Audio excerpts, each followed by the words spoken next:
戦争は変わった。一つの時代が終わり、俺たちの戦争は終わった。War has changed. It's no longer about nations, ideologies, or ethnicity. It's an endless series of proxy battles fought by mercenaries and machines. War and its consumption of life has become a well-oiled machine. War has changed. Verified soldiers carry algorithmic arms, manipulate social influence, AI enhance and regulate their timelines. Memetic control, information control, emotion control, battlefield control. Everything is monitored and kept under control. War has changed. The age of deterrence has become the age of control, all in the name of averting catastrophe from weapons of mass destruction. And he who controls the battlefield controls history. War has changed. And when the battlefield is under total control, war becomes routine. Think outside the cage.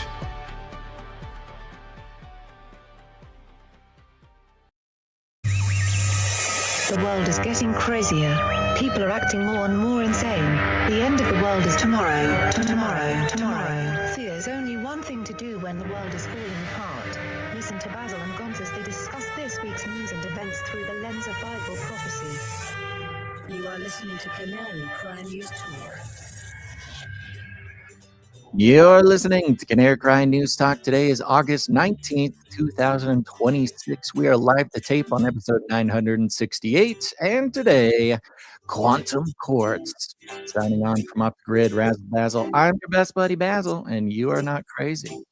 And my name is Gonz, at Face Like the Sun, director of the Age of Deceit films, author of Prophecy Without Panic, your favorite Asian provocateur for Christ, live to tape from the metaverse to bring you the best news, which is the gospel message of Jesus Christ, while reporting the egregious with a well-rounded, biblically grounded take on world events. It is Wednesday, my dudes. It is Wednesday, my dudes.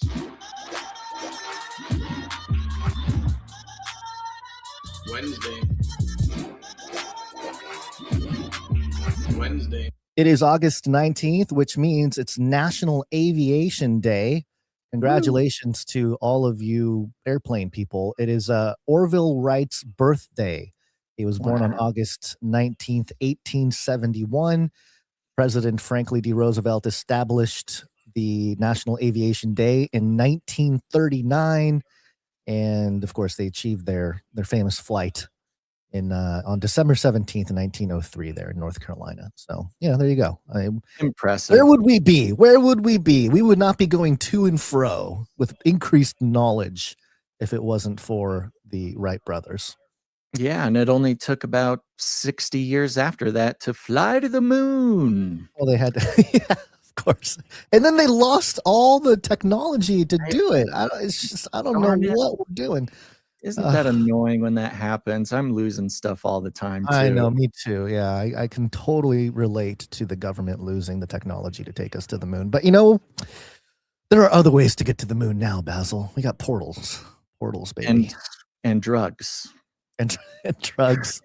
And crypto. We got crypto to take us to the moon. Yes, of course. Shout out to Sir Ike in the chat, who has already started the chat challenge, 3 favorite books of the Bible challenge in the chat. I like it. Individual, separate messages, send them to the chat, your 3 favorite books of the Bible, and the best one wins. The best book or the best person who gets all the platforms, all the different places? The person who chooses the correct favorite books of the Bible wins. It's and if you have more than 3, just keep going. Just keep it going. Okay. Here's just a quick fun fact about the Milton or the Wright brothers, the Milton Wright side of things. Their father, Milton Wright, the Wright brothers, was a bishop in a church called the United Brethren in Christ, and there was a major dispute in that denomination, and it involved Freemasonry and secret societies. You don't say. Milton opposed church members who were also part of the Masonic organization. So it led to a split in the congregation. Wouldn't you know? Wouldn't you know? Wouldn't you know? I actually just saw, off the top of my head, I cannot remember the details, but allegedly, if a random post I saw fly by on X is to be believed, that a Freemason was, I guess, put in charge of some part of the Catholic Church or something. That's about as much I know.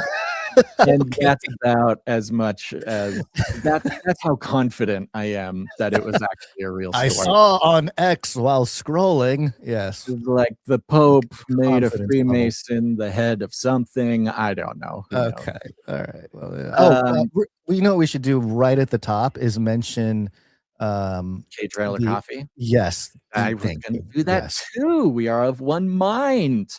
We want to make sure to say this at the top, because last time Cage Rattler Coffee was doing this, it was a whole parade of enthusiasm. Of course, Cage Rattler Coffee supports the show, value for value, and opens up a world of possibilities for Canarians just like you to have yet another opportunity. Actually, not even yet another. I mean, there's one of few opportunities we have to participate in sort of a parallel economy, not be shackled by the chains of globalized economy that makes us, requires us to send our money to corporations that hate us and everything we believe in, just to get our fix. Okay. Cage Rattler Coffee is coffee for Canarians by Canarians. And the special is back. The quarter gold back special is back. If you go to Cage Rattler Coffee, get a bag of your favorite non-GMO, organic, single origin, lovingly roasted in small batches coffee beans, which of course supports other Canary Cry families and supports the show through the value for value model. For every little bag you get, you will also receive God's money, a 1/4 gold back that you can start stacking for the collapse of society. Real gold in your hand with every bag of Cage Rattler Coffee. And so if you get I think it's the 12-ounce bag, you'll get your 1/4 gold back.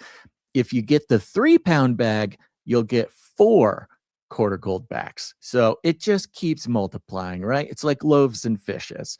So go check it out. It supports your fellow Canarians who keep this show going, and of course supports the show and supports your prepping for when crazy things in the economy happen. Like today, we hit $40 trillion in debt. The treasury yields exploded, which made everybody in the economy panic, which was good for crypto holders because Bitcoin shot up. These are the things, the signs to keep an eye out for. And it's a perfect time to not get caught up in craziness, but go to CageRattlerCoffee.com. Cage Rattler Coffee, where value for value never tasted so good. And you can get your coffee and listen to the advice of the Golden Triangle. Remember, reality is an illusion. The universe is a hologram. Buy gold. Buy! Remember when he was getting sucked out of the portal? He was telling people to buy gold, and all that. So it's been Gravity Falls for a very long time. The price of gold actually shot up today as well, which is what happens when panic sets in.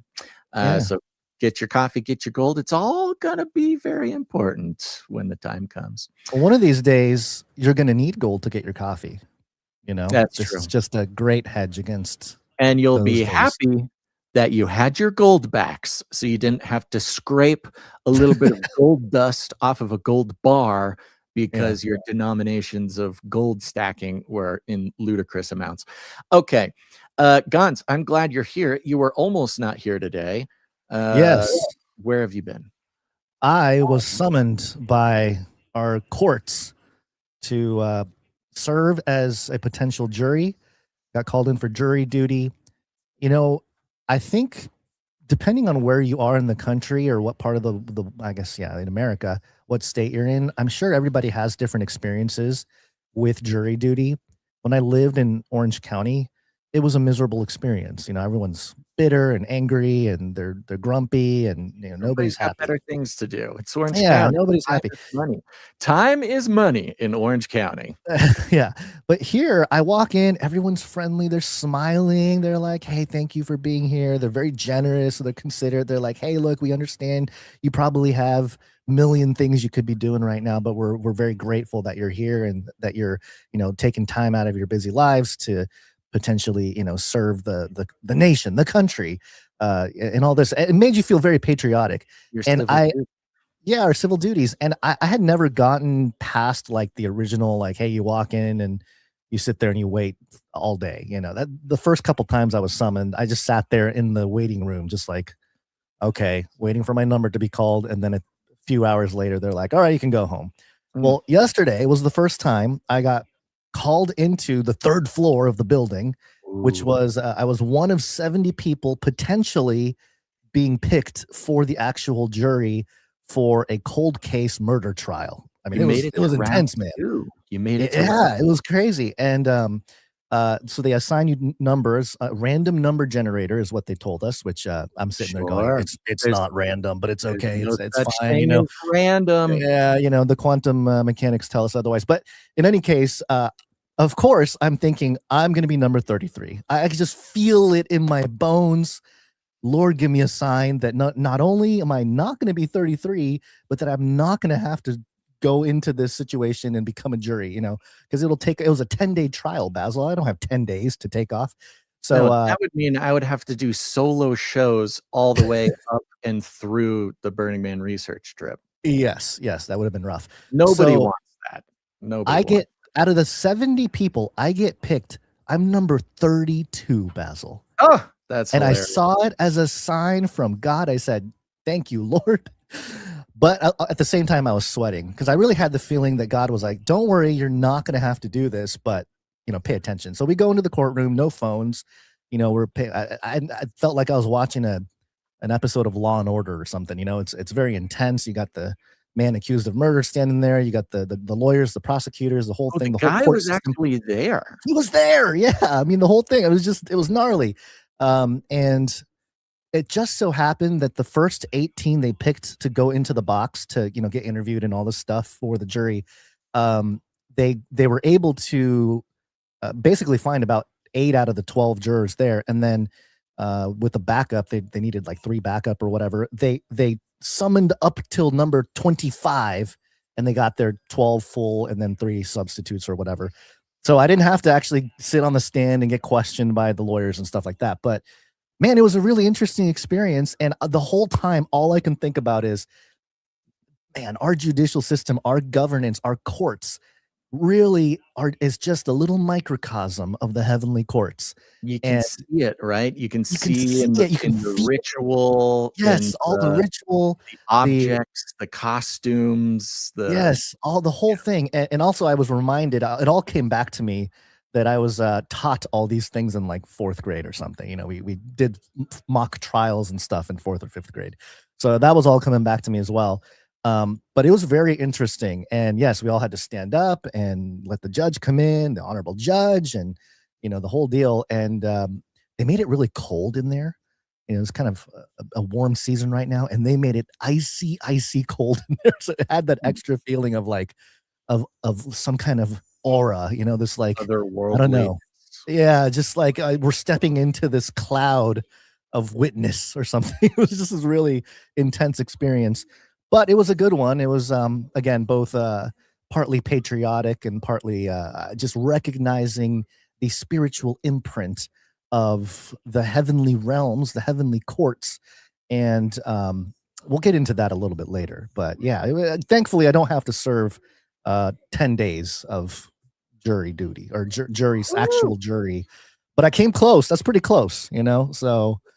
Yeah, yes, closer than I've ever been. Oh, there he goes. There's children.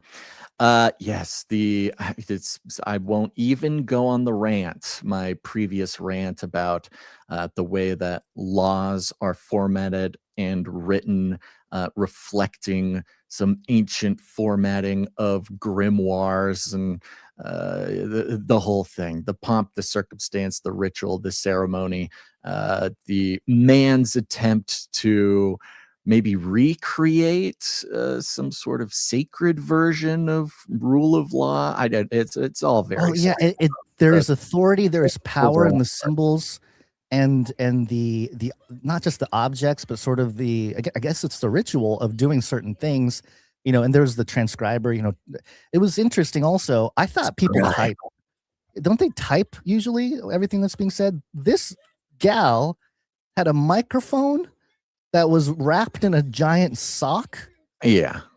And so they were No, putting that up to their mouth, and it was I've never seen that before. this I guess they're doing if speech they to text now. Yeah, if they still have stenographers stenoing in the courtroom, there's something wrong. That is Yeah. way they should just put their iPhone down and like turn on Siri, or accidentally, like when I'm texting someone, sometimes Oh, I'll yeah. accidentally press that microphone button that I Speech hate. to text. Yeah. And then, if I'm listening to music, it'll like write out the entire lyrics of the song to text to my mom or something. I Yeah. mean, come on. If I can do that on accident, the stenographers, they Oh, have technology. they had to go to the back hall to deliberate on something towards the end, and it's custom to play white noise in the courtroom while they're doing their deliberation in the back. Oh, And so really? it was so it was like this. And the judge came back and he goes, I apologize for that. I don't know why they have to do this. It reminds me of the movie Poltergeist. I mean, he brought up Poltergeist Was it just like as static? Like the static static. noise? Yeah. And everyone kind of laughed. And then the young Just people to were make like, sure what's that nobody Poltergeist? can hear them in the other room? I don't know. That's the thing. So anyway, we'll get into more of the court rituals and where that might come from a little later. But there are other things going on. Other things going on. Okay, let's jump into some science guns. And specifically, let's look at it in the context of the Age of Re-enchantment here.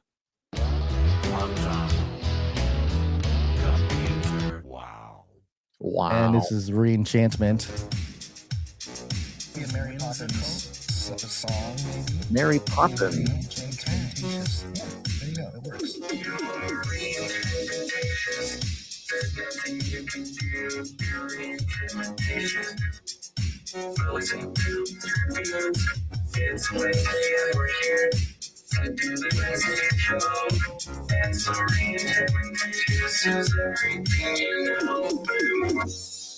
PopularMechanics.com headline: Your bad luck isn't random. And an Oxford physicist's proposed machine could help prove it. Oh, All great. right. A machine proving things. Your bad luck isn't random. I mean, it's just such a poignant headline, too. I mean, really preying on the I don't know, the worry that a reader might have that they have bad luck. Bad luck, of course, the idea that, sometimes just bad things happen. There's no rhyme or reason. This headline is like, no, there's a reason that you're being punished. It says here, since the birth of quantum mechanics, the early 20th century theory that governs the strange behavior of particles at the smallest scales, the notion of randomness has taken on an almost mythical status in physics. Woo! Huh.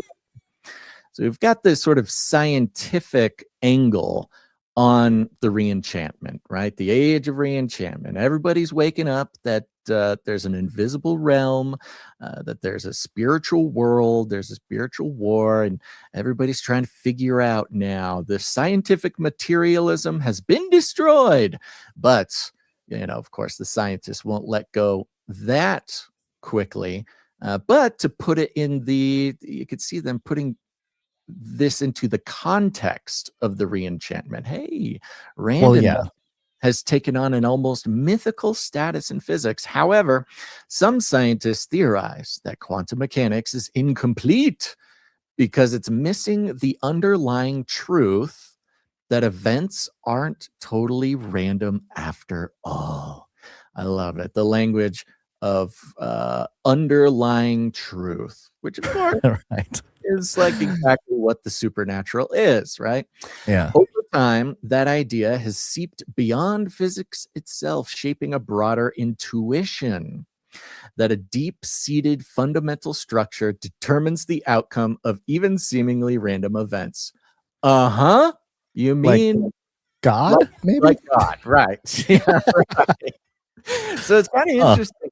Popular mechanics, from the sort of elite mainstream view, we've seen this with like Time Magazine, New York Magazine, the New York Times. They're all writing about the re-enchantment, right? And they're all talking about, oh my gosh, Gen Z is becoming Christian, and oh my gosh, everybody believes in the supernatural now. Scientific enlightenment, materialism has failed us. Humans instinctually know, or like this says, intuitively know that there is an invisible spiritual realm. What does that mean for culture? And popular mechanics and just says, okay, hold on. We know you're all feeling like there's an invisible force in consciousness that created everything and loves you very much, but don't get out of control, okay? That feeling that a deep-seated fundamental structure determines the outcomes of even seemingly random events. Science is here to describe it to you. Before you go on, just this ties into so much of a thesis that I've presented over the years, which is, I mean, not anything groundbreaking or anything. It's the idea that with the advancement of quantum science in general, it is going to be the vehicle to quote unquote explain everything. Right? Like it's going to be the vehicle for materialism to latch onto to keep their sort of momentum that they've lost. In order to have that materialistic explanation for the supernatural or the unseen realm or the paranormal or all these different things that we're moving into scientifically, quantum is that vehicle. So of course they're going to look at quantum mechanics as a means to maintain those, the ability to lean into materialism without not having to abandon it, but still have to use it as an explanation for reality, which is a difficult place that they're in, because forever the institutional scientific, mainstream institutional scientific institutions have actually had issue with quantum mechanics. This is why quantum mechanics was like, so I don't know, is it kind of fringe, not really considered legit for the longest time, because when people learned about quantum mechanics, that it would inevitably lead them to believe in the supernatural, right? It is right. So like, New York Times science writers would be like, all these ding-dang people looking into quantum mechanics thinks that the supernatural is real now. That's not what we're saying, okay? So there's been an interesting flipperoo. They say, says here, shaping a broader intuition about the deep-seated fundamental structure. Again, just referring to the state of created man, how within all of us we know, we desire, we yearn to be reunited with God, right? So they're speaking the language of all the way back to the garden. But that word intuition reminds me of a podcast I did not listen to, but I saw, I guess I just saw it. It was called "She Was Having a Bad Day and Consulted a Psychic. It Destroyed Her Life." This was kind of an NPR style, outfit here. And in the description of this psychic-based podcast, it called it intuitive practices. This was in the women's health section. And they refer to psychic abilities or, psychics as intuitive practices have brought comfort to millions. So I thought intuitive practices was a great new sort of double speak term for the re-enchantment, the age of re-enchantment, right? Yeah. You don't call it psychics. You don't call it extrasensory perception. That's all crazy conspiracy theory stuff. But if we call it intuitive practice, then we can kind of modernize and talk about it without feeling silly. And as long as the language to describe quantum things going on continues to increase, they will have quote unquote algorithms or equations that underline all creation, as they already kind of do in some effect, but more so in the base reality or core reality or underlying truth. And that's the attempt, right? To have mathematical constructs to explain all the things, even to the level that we can't fully understand, like the unseen, or as they call it, quantum, in a sense. Yeah, So, which it's interesting. we've talked about, of course, even with things that are supernatural.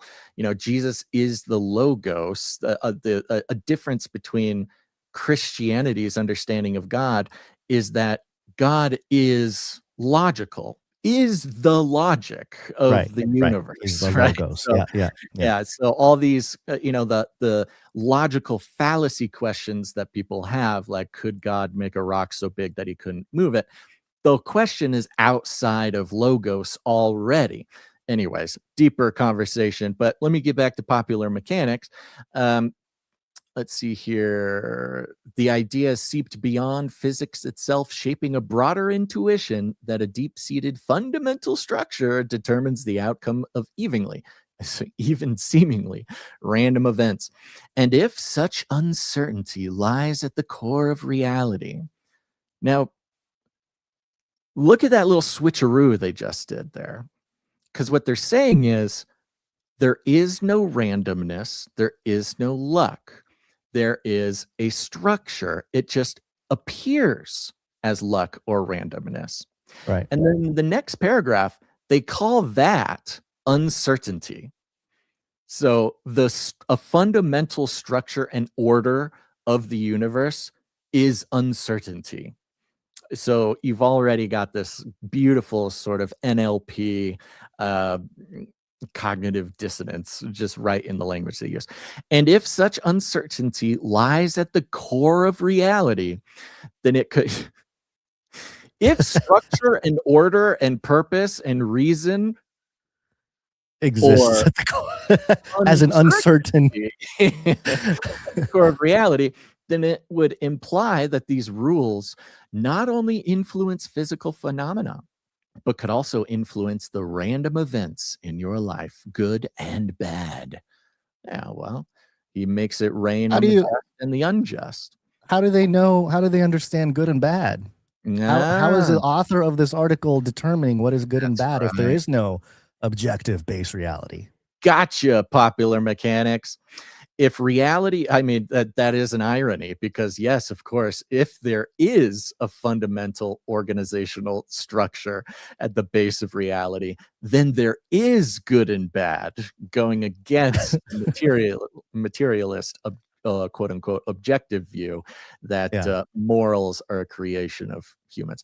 If reality is truly cause and effect, not random, then whatever behind the scenes structure shapes the final states of particles and probabilities leaves less room for chance than quantum theory suggests.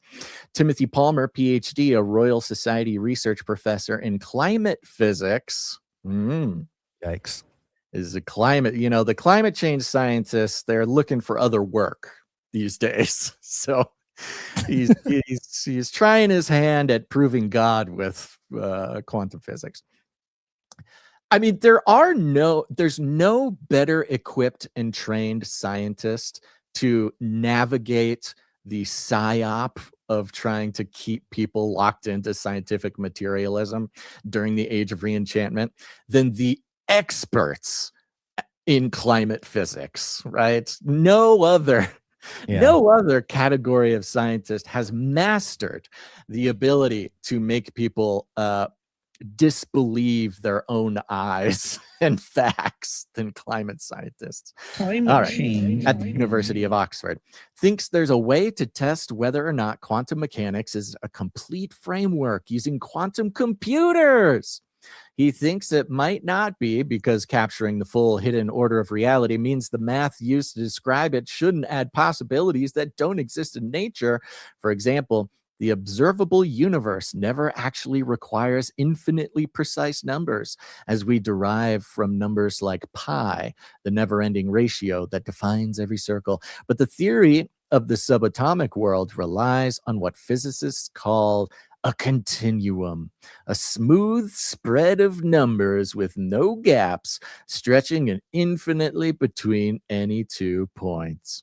I mean, they'll find very creative ways to describe God, right? I mean, if you're This gonna is be a spiritual. This is like spiritual language for the Mhm. materialists. It's amazing. In principle, a device to test the limits. I love it. You talk about the headline was he made a machine that could prove that your luck. Yeah, I is want the having- machine. Where is this machine? In principle, a Oh. device to test the limits of quantum mechanics should outperform classical computers at tasks like factoring extremely large numbers that could fill pages with digits, the foundation of modern encryption. Quantum computers rely on qubits, which can Yeah. exist in combinations of 0 and 1 at once, allowing them to explore many potential solutions simultaneously. The more qubits the computers harness, the greater their advantage should become. Kind of a complicated nonsense, thing to a layman, but I did find it interesting that qubits, which are their sort of fundamental ingredient for a particle, that's like the smallest particle they've been able to identify, is also a measurement that's given the Bible, qubits. Now, they're not the same size, but you can see how the biblical language of qubits, which I think is in the Bible, it's the length between your elbow and your tip of your finger, about 18 inches. A little bit bigger than the qubits in quantum mechanics, but they just can't help themselves. Palmer, though, expects that advantage to break eventually. His prediction is that at a certain scale, quantum computers will stop behaving as the theory predicts. Since a quantum computer cannot access the full range it needs of every mathematical possible quantum state, the continuum does not exist. If the machines do continue to improve, as mainstream science expects, then his idea will collapse. But if they don't, if performance stalls where it shouldn't in the coming years, it should signal that something deeper than the quantum structure is at work.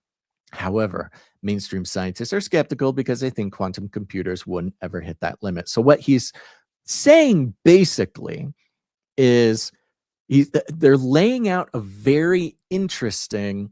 Now, remember, we're talking in the realm of narrative, the realm of social engineering, the realm of ontology, right? They're coming out trying to set the roadmap, the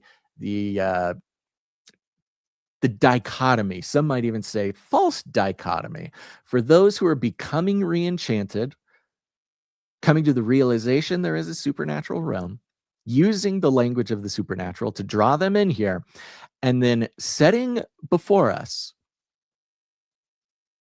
I would say, a false dichotomy. Because what he's saying here is if quantum computers continue to get really, really good and they just get good forever, right? If they perform at the best imaginary way we want them to, then that means wait, let me make sure I have this right. The mathematically possible quantum state does not exist if the machines do continue to improve. Okay, if quantum computers continue to get better and better and better to the degree that they think they can, then there is no God. If quantum computers stop getting better, then there is a God. That is the materialist dichotomy they have set forth for us. And Wow, I it's think they're weaving their own noose. It seems like that is not a great. well, and that's the interesting part of it, right? Because of course, quantum computers have a lot of potential, and of course, more and more, at least they're giving the impression that they get better and Q better and is better. coming. Q day is coming. Beware. Day, where everything's destroyed. But if quantum computers don't get better forever, then there is a God.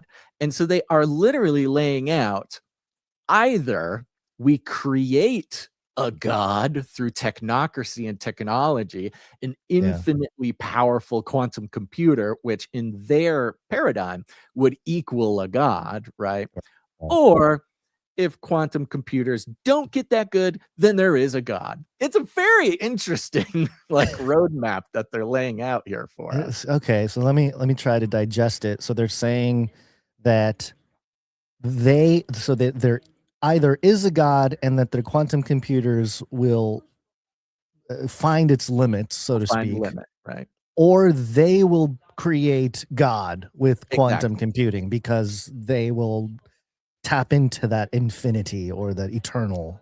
Yeah, That exactly. allegedly is the perceived potential underlying fabric of reality or something. Which is Okay. such a right. wild, fictional standard for them to Okay. set. How Tower of Babel is this? This is straight It's Tower of Babel. Like, we're gonna dethrone God. I mean, in so many words, right? It This is. is not No, the it's exact thing, but exactly Tower of Babel. I It's know, the but I'm saying Tower of like they don't. Babel. They're not No, saying it outright. to But finish your it is. metaphor, no, Yeah. I think it is almost outright, because to finish your metaphor. Now remember, these quantum computers, they look like ziggurats. Yes, They they do. look like ziggurats now they do. hanging upside down. If you want to find the big golden chandelier looking one, you look at these quantum computers. If you turned it around, it looks exactly like the illustrations of the Tower of Babel. But to draw a real direct illustration to your metaphor, it's like saying, let's build a tower up to God. Either we will succeed in building a tower all the way up to God and become God, or God will strike us down before we're able to build it that big. And then, it's the exact same paradigm. Yeah. Which I think is relevant, specifically the fact that they are mirroring that paradigm because of the age of re-enchantment, right? It's almost like this. There's like what would you call it? Like an archetypal, It's an archetype. Yeah. this Jungian story that they're telling here. Well, even without the Jung, the archetype just alone in its pure definition. But it's also another check the box when it comes to how we might be living in the days of Noah. Right. The reference to the days of Noah, of course, Jesus in Matthew 24, referring to that era as the return of Christ. It makes sense that, it might look different. Maybe they were using different mechanics back in way back in the day. But the idea, the heart of what is going on is precisely the same. And one might argue it's even more intense because, we're in the modern world, there's, I don't know. The heart doesn't change. There's nothing new under the sun. But Even the fact that they're using a sort of theme of inversion, right? The fact that the quantum computer is an upside down Tower of Babel. Yes. Right. Yeah. It's very like 20th century occultists, right? Where Right. Satanism and the occult, really at its core, at its very basic level, takes Christianity and just turns it upside down. It's just the direct opposite. If this is that, and that is this. Principally, that's what Satanism is, at least 20th century Satanism. And so, it's very interesting. Now, let's be clear, because Griff says, I don't see how quantum computers succeeding or failing has anything to do with the existence of God. And I think you would be right, Griff. I think that's our point. The entertaining part of this is the world's attempt to make the rules about God, whether God is or God isn't, which is exactly what was happening at the Tower of Babel.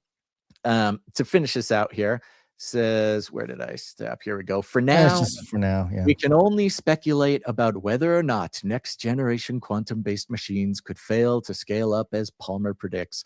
The physics of the very small has withstood every experimental test for more than a century, earning its reputation as one of the most successful theories in science, which is lovely because it's, hey, all the other theories are not as successful. The most as the quantum woo-woo. They might be even more right than they even realize. What they're saying is man's attempt to supplant God is the most long-standing theory in human endeavor, right? Yeah, Since the garden, since the fall. Yeah. Man's search to supplant God is the most successful theory in human endeavor, meaning it's survived, right? Not that it's correct, and that's it's popular mechanics, so they kind of make it for the layman here. But when people talk about the success of quantum mechanics, is not that it's the best and correct, because it's mostly mystery. It doesn't actually explain anything useful for the most part, but it's such a broad and obscure theory, and I use that capital T, scientific theory, that it's that it has staying power. It's still around, right? It hasn't been sort of disproven, mainly because in quantum mechanics, it's almost disprovable, which has been the argument of institutional mainstream scientists and why they never liked quantum mechanics. Not even that long ago. 10 years ago, when we're doing podcasts and we're taking all the quantum mechanics and bringing it to the Christian podcast, they hated quantum mechanics specifically because almost all of it is disprovable. You're not able to, is not disprovable. There's nothing there to even refute, really. So that's what makes it so successful. Again, because the Tower of Babel, what exactly are you refuting? It's very bizarre. Just to end here, because let me see, theories in science. But if Palmer's proposed test reveals cracks in that success, the consequences could be profound. Because if chance is not fundamental, then perhaps what we call luck, the tantalizing notion that lingers between order and surprise. Surprise was a beautiful word to choose there, because what they really are saying, the tantalizing notion that lingers between order and chaos. Yeah. I love that. Surprise. Beautiful doublespeak for great chaos. euphemism. Yeah. May become something else entirely, a placeholder for the structure we have yet to uncover.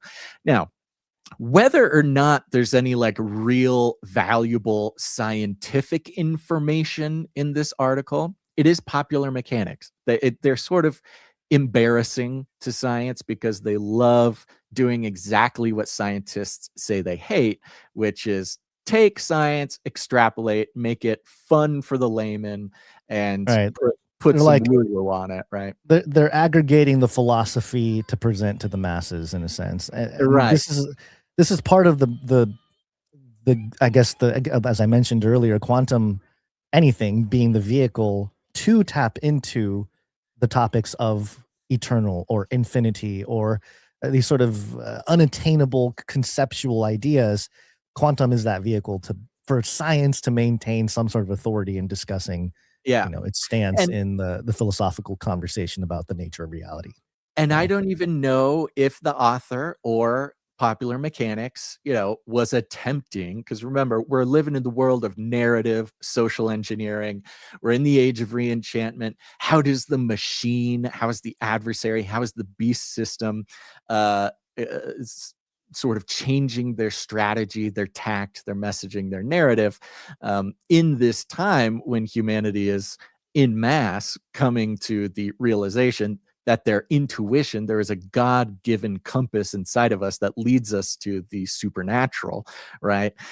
And so this, whether the author or popular mechanics meant this, it is at least a manifestation of the system trying to once again create this false narrative of, okay, here we're gonna build a tower, okay, and if we get this tower all the way up to heaven, we'll kill God, we'll be God, it'll be awesome.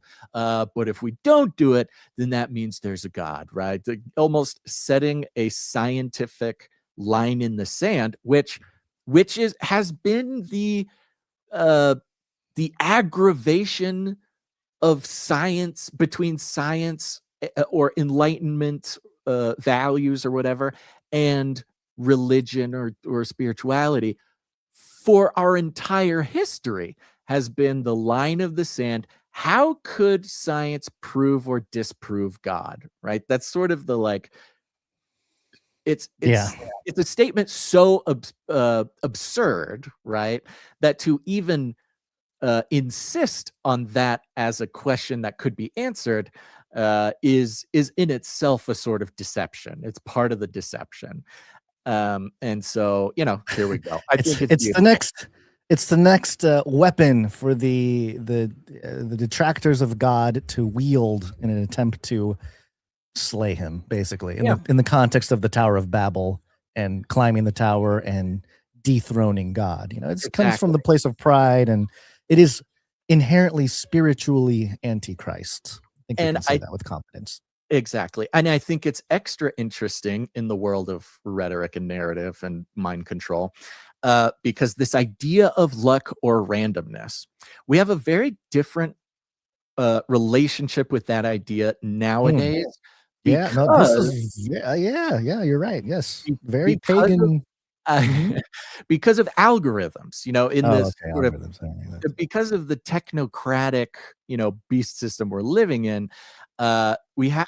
I actually would be interested to hear what you think I was going to say, but we have a different relationship with randomness and luck today, because we all come in contact with quote unquote randomness every day because of the internet, because of algorithms, because of our timeline, because what of we perceive as random, right? On our timelines, we randomly saw this on while I was scrolling. Well, exactly. We say And random, but it's an interesting illustration, because we all intellectually know that our timelines, our algorithms, the random scroll of feeds and videos or whatever, our body and our brains sense that as random. The way our body reacts, the way our brain lights up, experiences your timeline as if it were random. That's why it locks you in. That's why you keep scrolling. That's why your instinct is to stay in that scrolling mode. However, we intellectually know that it's not random at all. It's an algorithm that is perfectly tailoring our experience to what it wants us to experience. The lie is that the algorithms, are trying to give us what we want. What it's really doing is giving us what it wants, which is what advertisers want, basically. It's feeding it to us how we prefer, is sort of the. It's a trick to think that it's giving us what we want. Yeah, I would say most effective. It feeds us its data, its messaging in the way that we prefer to receive messaging, right? So modern man already has a twisted relationship with randomness. Our bodies and I would say our souls, our human soul, and our intellect are having two different experiences with the very idea of randomness, which is a very interesting sort of counterfeit or illustration of our experience with randomness if we're spiritually minded, because we can go day by day and things happen that surprise us. We don't know what's going to happen. We experience every moment as like another moment of randomness. However, if you're spiritually minded, you know that the sovereignty of God is in control of everything. Every moment of your day happens not at random, but by at least the permission of God's sovereignty. So you've got this very interesting reflection, again, which all of this, this is exactly what it is. We have the created order of humans living in time, experiencing what feels like randomness in the moment. But once you sort of align, with the mind of Christ, once you, are understand what's spiritually going on, you know that it's actually not random, that everything that happens has a purpose. The mirror image of that, or the inversion of that in our, fallen world beast system, is that's our experience in the digital realm. We think the timeline is random. Our bodies respond as if it is random, but our minds know that it's not. We know that it's here to manipulate us. So again, the digital realm being the adversaries counterfeit spiritual realm, right? Yep. Which makes even more sense when we get into our next story here. Let's talk Hey, about hold on. I did want to okay. just mention the thing about, I thought you were going to mention luck, because the article talks about luck, bad luck. And of course, luck or fortune were personified deities in the ancient world. In the Greek, they had Tyche, which was the fortune and chance, and then the Romans had Fortuna. And then Isaiah 65:11, it refers to Gad, the god of fortune, and Meni, or Meni, the fortune of destiny, the deity of destiny. And the Bible addresses those things and says, hey, look, no, you shouldn't be sacrificing to these deities for luck or fortune, so to speak. So just another angle where this is all part of the re-enchantment, where it's not anything new. It's actually going back to the old ways, the spiritual mechanics of old. So there you go. All right. Yeah, it's this modern revisionist expression of ancient, supernatural experience of humans forever, which is kind of reflected in our last episode too. By the way, thanks everybody for all your great feedback about last episode. Oh yeah. We'll talk more about that later. Okay. Speaking of which, we're going over here to Media Post, a little talk about mind control while we're at it. Mind control weapons. And our brains. Your pineal gland produces all your precious melatonin from your brain. My brain itches. Your brain on short videos. Cognitive control takes a snack break. Now, of course, we know we enthusiastically cover all the science about just how short form video is of the devil. Okay, we know this. However, we have been putting our particular spin on it, talking about analyzing the death of our brains through short form video from our sort of supernatural beast system perspective. Well, as usual, the mainstream is catching up with Canary Cry. So your brain on short videos, cognitive control takes a snack break. That vacant Gen Z stare. I've talked about the Gen Z stare before. Are you aware of the Gen Z stare? I stare in the mirror every day and I wonder if I'm Gen Z. So if you haven't noticed this, I'm sure the Gen Zs know this. And look, Gen Z, it's your turn, okay? Millennials, we had to go through everybody talking about us for a long time. It's just your role as the younger generation. But Gen Zs, it's called the Gen Z stare. Once you hear about it, you can never unsee it. It's all around you. And it has to do with the age of development that Gen Zs came up, their relationship with technology, social media, the internet, and everything. You'll notice out in the world, if you're going to a store or a restaurant and a Gen Z is the one manning the cash register, if you're coming up to a Gen Z in a professional setting, you will often, no matter what you ask, you could ask the simplest question, you could have the simplest comment. There is a quantifiable sort of pause in their being, where they will just stare at you almost as if they are just staring through you, as if they didn't even hear you or whatever. And what they found is happening here is because through COVID and just society, they have spent so much time on screens having parasocial relationships. So on the internet, when somebody comments to you, asks you a question, when you're confronted with communication, nobody's looking at you, nobody's perceiving you. You get to take your time, you get to think as long as you want before you respond or whatever.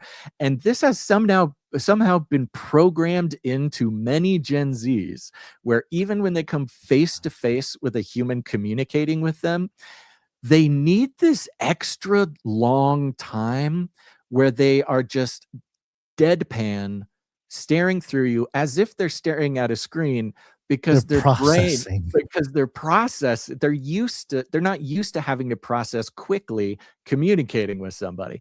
Look at, there you go, you've got the Wikipedia page up for it. So it's this whole thing, and once you hear about it and you understand it, it's very funny. You do notice it a lot when you're out. Yeah, there was a moment I met with a younger person who's getting married and stuff, and we sat down for lunch one day, and I noticed, this is a couple weeks ago, and he just stared at me.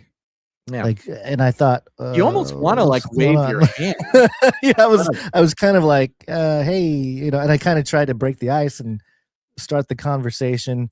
But he was not, even that was a little awkward. Like, it took a second for them to respond to me, which was like, are you okay? Is something going on? But now I realize totally this is just the Gen Z stare. Yeah. Crazy. I want, so maybe somebody's already done this, but I'd be curious if some like economist or somebody could actually quantify like the hit to GDP that comes from the Gen Z stares. Like, you take all the work hours that are lost across the entire economy on the, like, just the extra 10, 20 seconds, in each interaction. Like, I'm sure you could put an actual number, dollar amount on what's been lost to the economy, to the Gen Z stare. All right. That vacant Gen Z stare may not be entirely a theatrical response to being asked whether anybody works here. A new neurological study found that preferred short videos significantly deactivate two regions of the brain associated with cognitive control. The findings, and listen to that, it's cognitive control, meaning you lose control. You're no longer in control of your cognitive processes. The findings suggest that watching an appealing stream of bite-sized clips shifts the brain into an immersive, low-effort state in which self-monitoring takes a breather. In other words, older generations aren't necessarily imagining the effects of a media diet assembled from videos shorter than the useful life of an open bag of Doritos. The research doesn't prove that short videos caused shrinking attention spans or the Gen Z stare. Doesn't prove, they say. Likely story. It does show that when young adults watched clips they liked, parts of the brain responsible for monitoring behavior and exerting control became less active. For advertisers, that's both an enticing opportunity and a flashing hazard sign. Okay. The modicum of conscience left in the advertisers is the flashing hazard sign. Otherwise, they're part of the issue here. The enticing opportunity is just too tantalizing. The attempt to try to paint advertisers as any sort of like caring, sentient being who would some refuge of humanity left. Pause for a second at the idea that they have a hypnotized, literally cognitively captive, audience of people they could sell to. Just this earnest attempt to try to make us think that, advertisers are human. Because the funny part here is they say advertisers, and what they want you to assume is that it's a human, right? An actual individual lady working at an advertising company. But advertisers are not people. I'm sorry. It's not the individuals. It is the system, the corporations. The beast system is the advertisers. Short videos can slide past the brain's usual gatekeepers, producing unusually frictionless engagement. Unfortunately, Frictionless is also how the industry describes a water slide before somebody hits the concrete. Okay. What industry are you talking about? What are you talking about? Whoever Research, AI wrote this, some really it's interesting analogies. I know that I think you're right, because it's very funny. You can see what they're trying to say, but it's almost so out of context with so little details. It's this sort of flourish of language to, again, try to make you think that advertisers have some sort of human soul, which they don't. Now, this section, they just describe in detail the way the experiment was done. They put these young people in MRI machines, and then played series of videos to them, and then, counted up what their brains did when they watched videos that they liked versus didn't like. Engagement isn't the same as persuasion, okay? So don't panic, everybody. Again, the attempt to try to convince people that this isn't all on purpose and that the system doesn't absolutely love this and engineered it on purpose is really cute. They say the researchers didn't interpret the deactivation as evidence that viewers temporarily became cognitively impaired. They said it more likely reflected adaptive downregulation during a passive activity requiring little conflict resolution. The distinction matters, which makes you know that it doesn't. Yeah. The study didn't find that TikTok reels or shorts turn brains into decorative gourds. A lovely allegory there. Great. Which Yay! if you're just reading through this and you're not paying attention, maybe you're experiencing the adaptive downregulation of the internet. You would just read this and, take it for what you think they mean. But the fact that they're not saying anything, again, tells you that they're telling you the opposite of the truth here. It found that enjoyable short videos can encourage automatic processing, absorb attention, and reduced self-monitoring. Notice how it says it's encouraged automatic processing. They're putting it in a good way. It's not that it stopped your critical thinking and halted your control over your executive functioning. No. It encouraged something. I like this. This is like automatic processing. If you jump off of a 1,000-foot cliff, you're not going to turn into a pile of mush when you get to the bottom. You're going to have an opportunity to go through rehab of broken bones or something. It's encouraging you. It's weird. Hospital. It's weird. Yeah, I don't know. That sounds terrific if the campaign objective is completion rate. Now, when they say campaign, they're talking about advertising campaigns. Advertising campaigns, yeah. It's less reassuring if the advertiser expects viewers to compare prices, absorb complicated product benefit, or remember which of 9 nearly identical meal delivery services just interrupted the dancing corgi. And this is a lie, because advertisers do not want you, when you're watching an ad, to go then take all the data. This is way too. No advertiser wants this much analysis of their product when they get shown something. Opposite of what they want. It is exactly opposite. They do not want you to take all the data in the ad, go put it into your spreadsheet, and then go find all of their competitors and then put their data in the spreadsheet and sit there and compare and contrast. No, total lies here. What they want you to do is not think about it, one-click purchase, and move on with your scrolling. So beautiful propaganda here, which, that's what advertising's dad is. Propaganda is the father of advertising, of course. And, you already know to trace this back to Edward Bernays' propaganda and his uncle Sigmund Freud. The brain may be engaged with the experience without scrutinizing the advertiser's message. A completed view can therefore mean captivated but it can also mean pleasantly anesthetized while a logo passed through the room. Sure.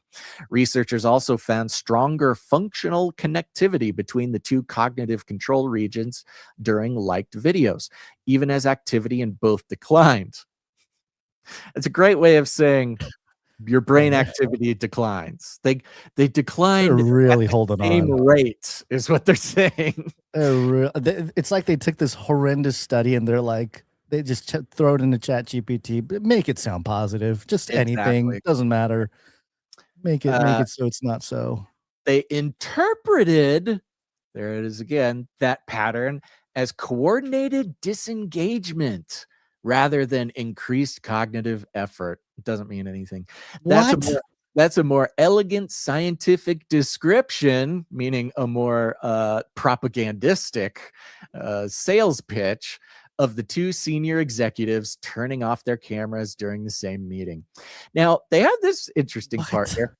Glutamate may help some viewers resist the trance. So how do we resist it, right? How do we watch videos without getting hypnotized? That's a great question. Resting levels of glutamate in the dorsal anterior cingulate cortex were associated with the strength of the response. Participants with higher glutamate concentrations showed less suppression of the cognitive control regions. So what they're saying is if you have high glutamate in your brain, then you won't be as hypnotized. Okay, so does this mean the whole thing about MSG being bad for your ramen noodles was a psyop? Something like that, because I then went searching, okay, what's a way to increase your glutamate, right? If I want to increase my glutamate to not get hypnotized by this, what should I do? The first suggestion on the AI on my search function was take Adderall. If you take Adderall, you can defend against the hypnosis of short form video. I mean, you can start to see a theme in this article, in this study, in the whole thing, which is beautiful, again, to the inversion of truth, right? The inversion of what we would expect to be the case, both in their quote unquote interpretations of the science to the solution. So yes, all you kids out there who want to avoid being hypnotized by your short form video, go get on Adderall. Yeah, sure. Wow. I'm sure The circular economy of big pharma is just way too powerful. It's like, oh, all of this, cognitive manipulation is being exposed. What do? Make sure to put a very popular drug in front of them. Make sure they get on pharmaceuticals, our favorite pharmaceutical, Adderall. Now, they talk a little bit about the Facebook court case here, but I'm going to skip that. At the end, they say, advertisers inherit the ethical headache. Oh, these advertisers, they're just so torn with the ethics and the morals. For media buyers, the report strengthens the case that short video is neurologically distinctive, not merely television chopped into vertical rectangles and fed espresso. Its ability, they're saying here, this confirms what everybody knows, which is scrolling short form video makes you buy stuff more. Its ability to reduce cognitive effort can make short video extraordinarily efficient at holding attention, but it may also make interruption, repetition, and algorithmic personalization more powerful than traditional exposure metrics suggest. Notice how they put the word but there. There's no reason to put the word but, because those two facts expressed the exact same thing. Advertisers will have to decide, okay, we got to rely on the morals and ethics of advertisers benefiting from a century of psychological and occult study to control mass populations through social engineering. I wonder what they'll decide. Advertisers will have to decide whether they're earning attention or exploiting a design system built to prevent attention from escaping. Regulators, parents, and courts are showing increasing interest in that distinction. The industry spent years trying to eliminate every obstacle between content, advertising, and the next impression. It may have succeeded so thoroughly that the human capacity to say enough became the obstacle. That's impressive engineering. It's also the sort of achievement that eventually requires lawyers. So there you go. I mean, it's just straight off the page here. The true hypnotism, disconnection of your cognitive abilities to control yourself, we are willingly subjecting ourselves to on a regular basis, which gives a whole lot of scientific context for the value for value model, doing advertising, cutting up the show for short form video. And I think that the discerning canary in here will see the world, the digital world that we live in even more stark relief compared to the spiritual world that we were created for. Man, I guess none of this is surprising, but it is just continually disturbing, I suppose. Yeah, and it's the same thing that's facts, but just more and more disturbing analysis by the mainstream. Yeah. What's interesting to me is commercials on TV have been 30 seconds usually for years, decades, until, of course, it came into the rest of the internet sort of content creation realm. Mm-hmm. But I'm interested to see how nostalgia gets. Yeah, nostalgia is being weaponized in closer iterations, more and more and more, it seems like. And nostalgia, I don't, maybe it's just because we're getting older or something, but nostalgia used to be like, oh, the kids that grew up in the 60s and 70s, now they're being nostalgic about the disco era or so. It seemed like there were decades in between the idea of something and the nostalgia for it. Mm-hmm. But it feels like, and even not like for me, it's like nostalgia to me is like the 90s, right? Stuff in the 90s is very nostalgic. But I don't know. There's other stories like this. It's a little disturbing. Vine reboot Divine is now open to everyone. No invite code required.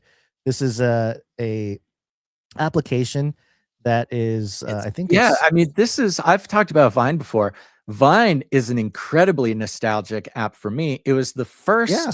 It was the first app, and it's hard to believe that there was a first app, but this was before TikTok, before even Instagram did this, before anybody did this.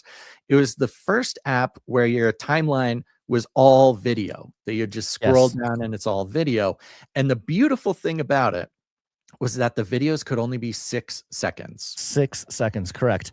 And so Divine, not Vine, but it's a reboot. Divine is funded by Jack Dorsey, formerly Twitter. And he does not have any equity or ownership in the venture, but he did help fund it.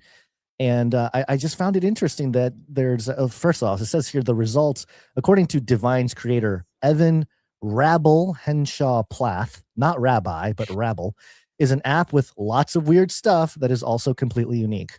Quote, a bunch of what you see on social media is people clipping content and moving it around between things, Henshaw Plath tells Endgadget. Quote, none of the stuff you see on Divine was ever on other platforms before.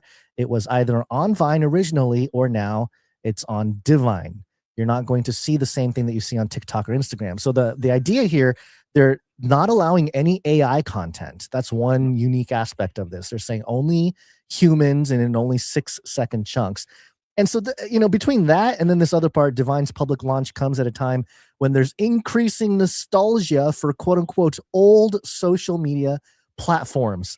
So what year was Vine? That wasn't that long ago, was it? Maybe 10 years ago. It was 2013. So over 10 years ago. But I don't know. I don't know if that's long enough to be nostalgic, but in the sense of nostalgia, people want nostalgic short form video that doesn't have AI. I mean, the psyop is powerful. It's at the time it's like, oh, look at the short form. It's mind controlling the kids, shorter and shorter content. And then now it's like, oh, we want that. It's a good. It's just nostalgic to have 6 seconds of human video on a loop. On my timeline. I will say, I do feel nostalgic for Vine. I almost downloaded this app because the 6-second thing is such a short amount of time that you have to get really artsy about it. There was a whole like art category, which just was weird. And the looping function is a huge part of it. So you're always trying to make the end of your thing loop into the beginning of your thing again. So it has such strong constraints, arbitrary constraints, that you kind of, it forces you to think more, to work harder, to try to make something that's actually fun to watch. I don't know. We'll see how it goes. But yeah, it is interesting that the revolution against our current social media is to go back to 2013. Listen to Henshaw Plath here. He says, quote, with Divine, our theory is that part of the problem is that we centralize power in a few people's control, he said. Our solution is let's not put ourselves in charge again. Let's bring back the old content. Let's empower people to not have AI slop. And let's design it this way so that it can't be okay, that's a bad word. In the future. I didn't realize it was a bad word that was kind of made up. But yeah, so the idea being this technocrat saying, let's not put ourselves in charge. Let's let the minions have control. Give them the feeling of nostalgia. Let them feel like they're in control again. It'll be an interesting experiment. We'll see how it goes. Yeah, we'll see. You know, I just want to touch on it because we got stuff to get to. But remember brain organoids, Gons? Of course. The computer, the petri dishes filled with human brain cells that were grown in a lab. Yes. And then the most put on interesting microchips of little mice brain on microchips. Computers. You can actually you can order compute. You can pay money to have your computation be done on a microchip that has a human brain organoid on it.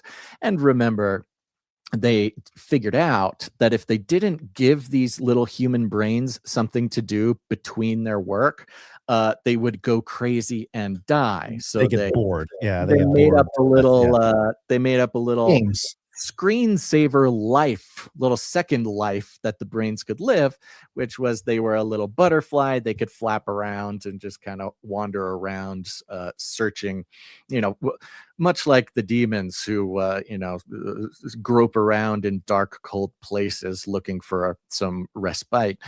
These poor little human organoids can flap around like a butterfly until they are once again called again to perform their digital slavery. But turns out, Gons, that they figured out that the oldest of these ones, the ones that mature a little longer than the other ones, actually do have a sense of time. And they do record the passage of time. Yeah, isn't that weird? Isn't that horrifying? And, there's a bigger conversation to have about this. What came to mind for me was, the IVF is a big thing right now. It's a big controversy right now in the religious communities because IVF, while of course helps some people have a child who couldn't do otherwise, for every baby that is born through IVF, there are, multiple embryos that are then either frozen or killed. So, if you're going by the life begins at conception math, there's like 5 babies being killed for everyone that's born. So it's a whole thing, a whole conversation going on now. But these brain organoids, of course, goes, oh my gosh, the human brains, they're thinking, they're recording the passage of time. This is horrific. But if we wanted to walk through, let's just say, the logical theology of it, if an embryo, which is the totality of a potential human, if that receives a soul from God, then does just some brain cells, is the soul harbored in the brain cells? do these organoids have something like a human soul? Do they not? Because of course that's going to be maybe one of the biggest questions moving into the future here. But it's just an interesting thing to ponder. I don't know if we want to get too stuck on it, but it's very interesting. We're not going to read the article. No, I'm not going to get into sacramental materialism and Saint Agatha's skull being installed in a body today, but because I want to get to your Bible study, Guns. I want to make sure we have time to get into I was really looking forward to Saint Agatha. I know. It's pretty. I'm really considering Catholicism after this. Serious. I mean, I might save this conversation for Clubhouse because I've got a lot of thoughts on it. I've been digging I really have been digging into sacramental materialism, which is really on display here with Saint Agatha's skull installed. It's very like Terminator, just aesthetic. Super Terminator. What is going on here? I don't know. I'll dive into the theology later, but aesthetically, that looks like some sort of ritual of something. So it's very Terminator, very spooky. Okay. I want to get to your Bible study, Guns, but first we got to thank producers. We are on the value for value model. Don't go anywhere, folks. Just know that we are not short form video. We are so unattractive to advertisers that the algorithms purposefully make sure that nobody watches this. But instead, we're on the value for value model, which inherently values your the beautiful soul that God gave you and the choice you have to participate in actually putting value back in to things that you get value from. And it's the only way that we survive here. Without the active participation of people putting value back into the show wouldn't exist. And you can put value back into the show by producing with your time, your talent, or your treasure. Whatever it is God calls you to, bring that value back to the show. You can go to canarycry.support to learn all about it.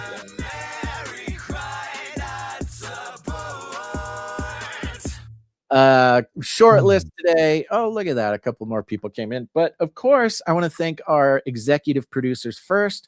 These are folks who come in, support any individual episode like this one for $100 or more, which is a really incredible pillar of keeping this show alive.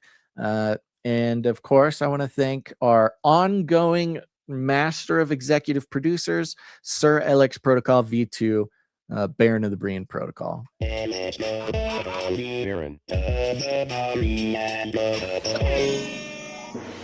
Right, coming in for $100.33. Thank you. Illuminatus! And let me check this one. Yes, and let's thank Chelsea S. Executive producer Chelsea S. came in again today. Yeah, she's on a streak. Oh, that means she's on a streak, right? She is on a streak, a 2-episode executive producer streak. Thank you, Chelsea S. Thank you, Chelsea S. Yeah, lovely. And that's it for the execs today. We do have some people who came in under the executive producer amount. Okay. That entitles you, if you come in above $7.77 and under executive producer, you're entitled to have a note read on the show if you'd like, but keep that in mind when producing the show. Today we've got producer Rebecca T. She's on a streak. 51 episode streak. Woo! Yeah, she's on a streak. And she comes in for $16.92, which I did a little search. I was trying to see what $16.92 might be. The Salem witch trials came up. We're in $16.92. So maybe this is like a witch hunting producership from Rebecca. Maybe T. That's a good one. I like it. Yeah. Next up, we got producer Bruce W. came in for $11.11. Bruce W. Thank you. A producer named Say It Ain't So joined the Patreon for $5.11 a month. Thank you. Say It Ain't So. Say it ain't so. Say it ain't so. And we had producer Monica come in. She's on a 21 episode streak. Monica 21.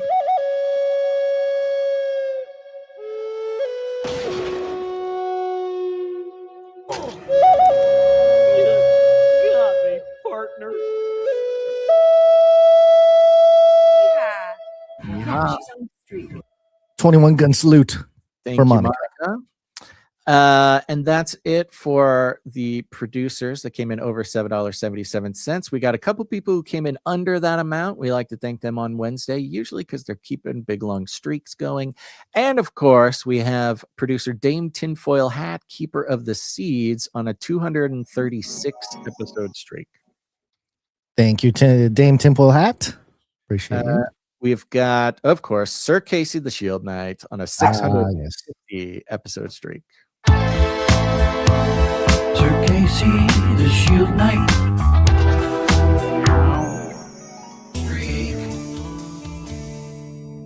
And that is it. Thank you very much to our financial producers keeping us alive. And I encourage everybody out there, if you've been getting value from last episode, from this episode, we are just trying to do what the Lord's calling us to do. If you get value, put value back in. And of course, a big old shout out to all of our monthly producers, those producers who sign up, recurring producerships, keeping us going. God bless you guys. Couldn't do without you.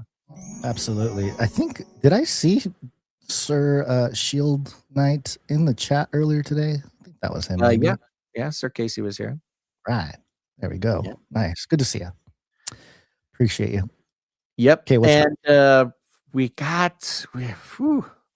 you have till what, 3:30, Guns? Yeah, it's going to be a quick Bible study, but it's okay. It's fine. We can cover everything we need to. We got to get through the art here.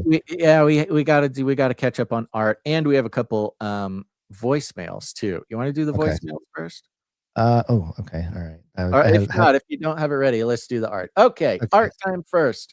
Thank you to our producers who have talent, the beautiful, talented producers who come in. They create art, music, jingles for us. Go on over to canarycry.art. You can upload the art there. We'd love to feature it on the show. Which one's first, Guns?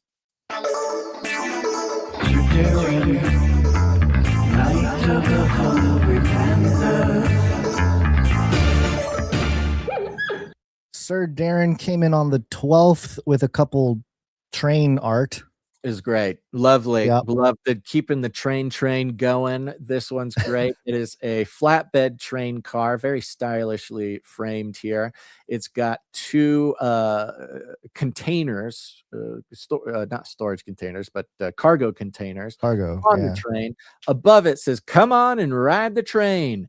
The one on the left is branded in a sort of cool, almost like you would see spray paint, but not illegible. The blue one here is Basil branded. You've got me there wearing my backpack, got the VR headset, googly eyes. It says "Think outside the cage" in very cool upside down and mirrored lettering there. And on the right side, the yellow one, we've got cool anime Gons. It says Canary. I need to get those glasses. I know. And you got to bleach the sides of your hair. You should. I know, you should yeah. do that. Frost the tips, man. Well, it's all turning gray right now anyway, so it's getting close. It's time. It's time to do it. Thank you very much, Sir Darren, for keeping the train going. Maybe the most important piece of branding that we have these days. Thank you. There's text on here, and if I recall, Sir Darren wanted to make sure that we can or can't read the text. He has invited us to not read the text if we don't have time. Okay, yeah, it's very small, but I see all the details, Sir Darren. Appreciate it. It's very cool. It's got like my little crown pixels and stuff. There's all kinds of stuff going on here. So reality. Check it out. Oh yeah, super tiny, very good. Thank you, Sir Darren. We had another one from Sir Darren come in today. Did you grab that? We did. A little brand book, like a style website guide. That's right. Guide. Sir Darren is doing a good job keeping the Canary Cry lifestyle brand in development here, and we have this little style guide for me. It's a 4-panel style guide with extremely fashionable looking AI versions of myself, the new reality, Basil Rosewater, with These all look like magazine covers, They you know, are. like your hipster magazine covers. He's been doing a lot of really great magazine covers. He's posted a bunch on X too. I've been reposting them.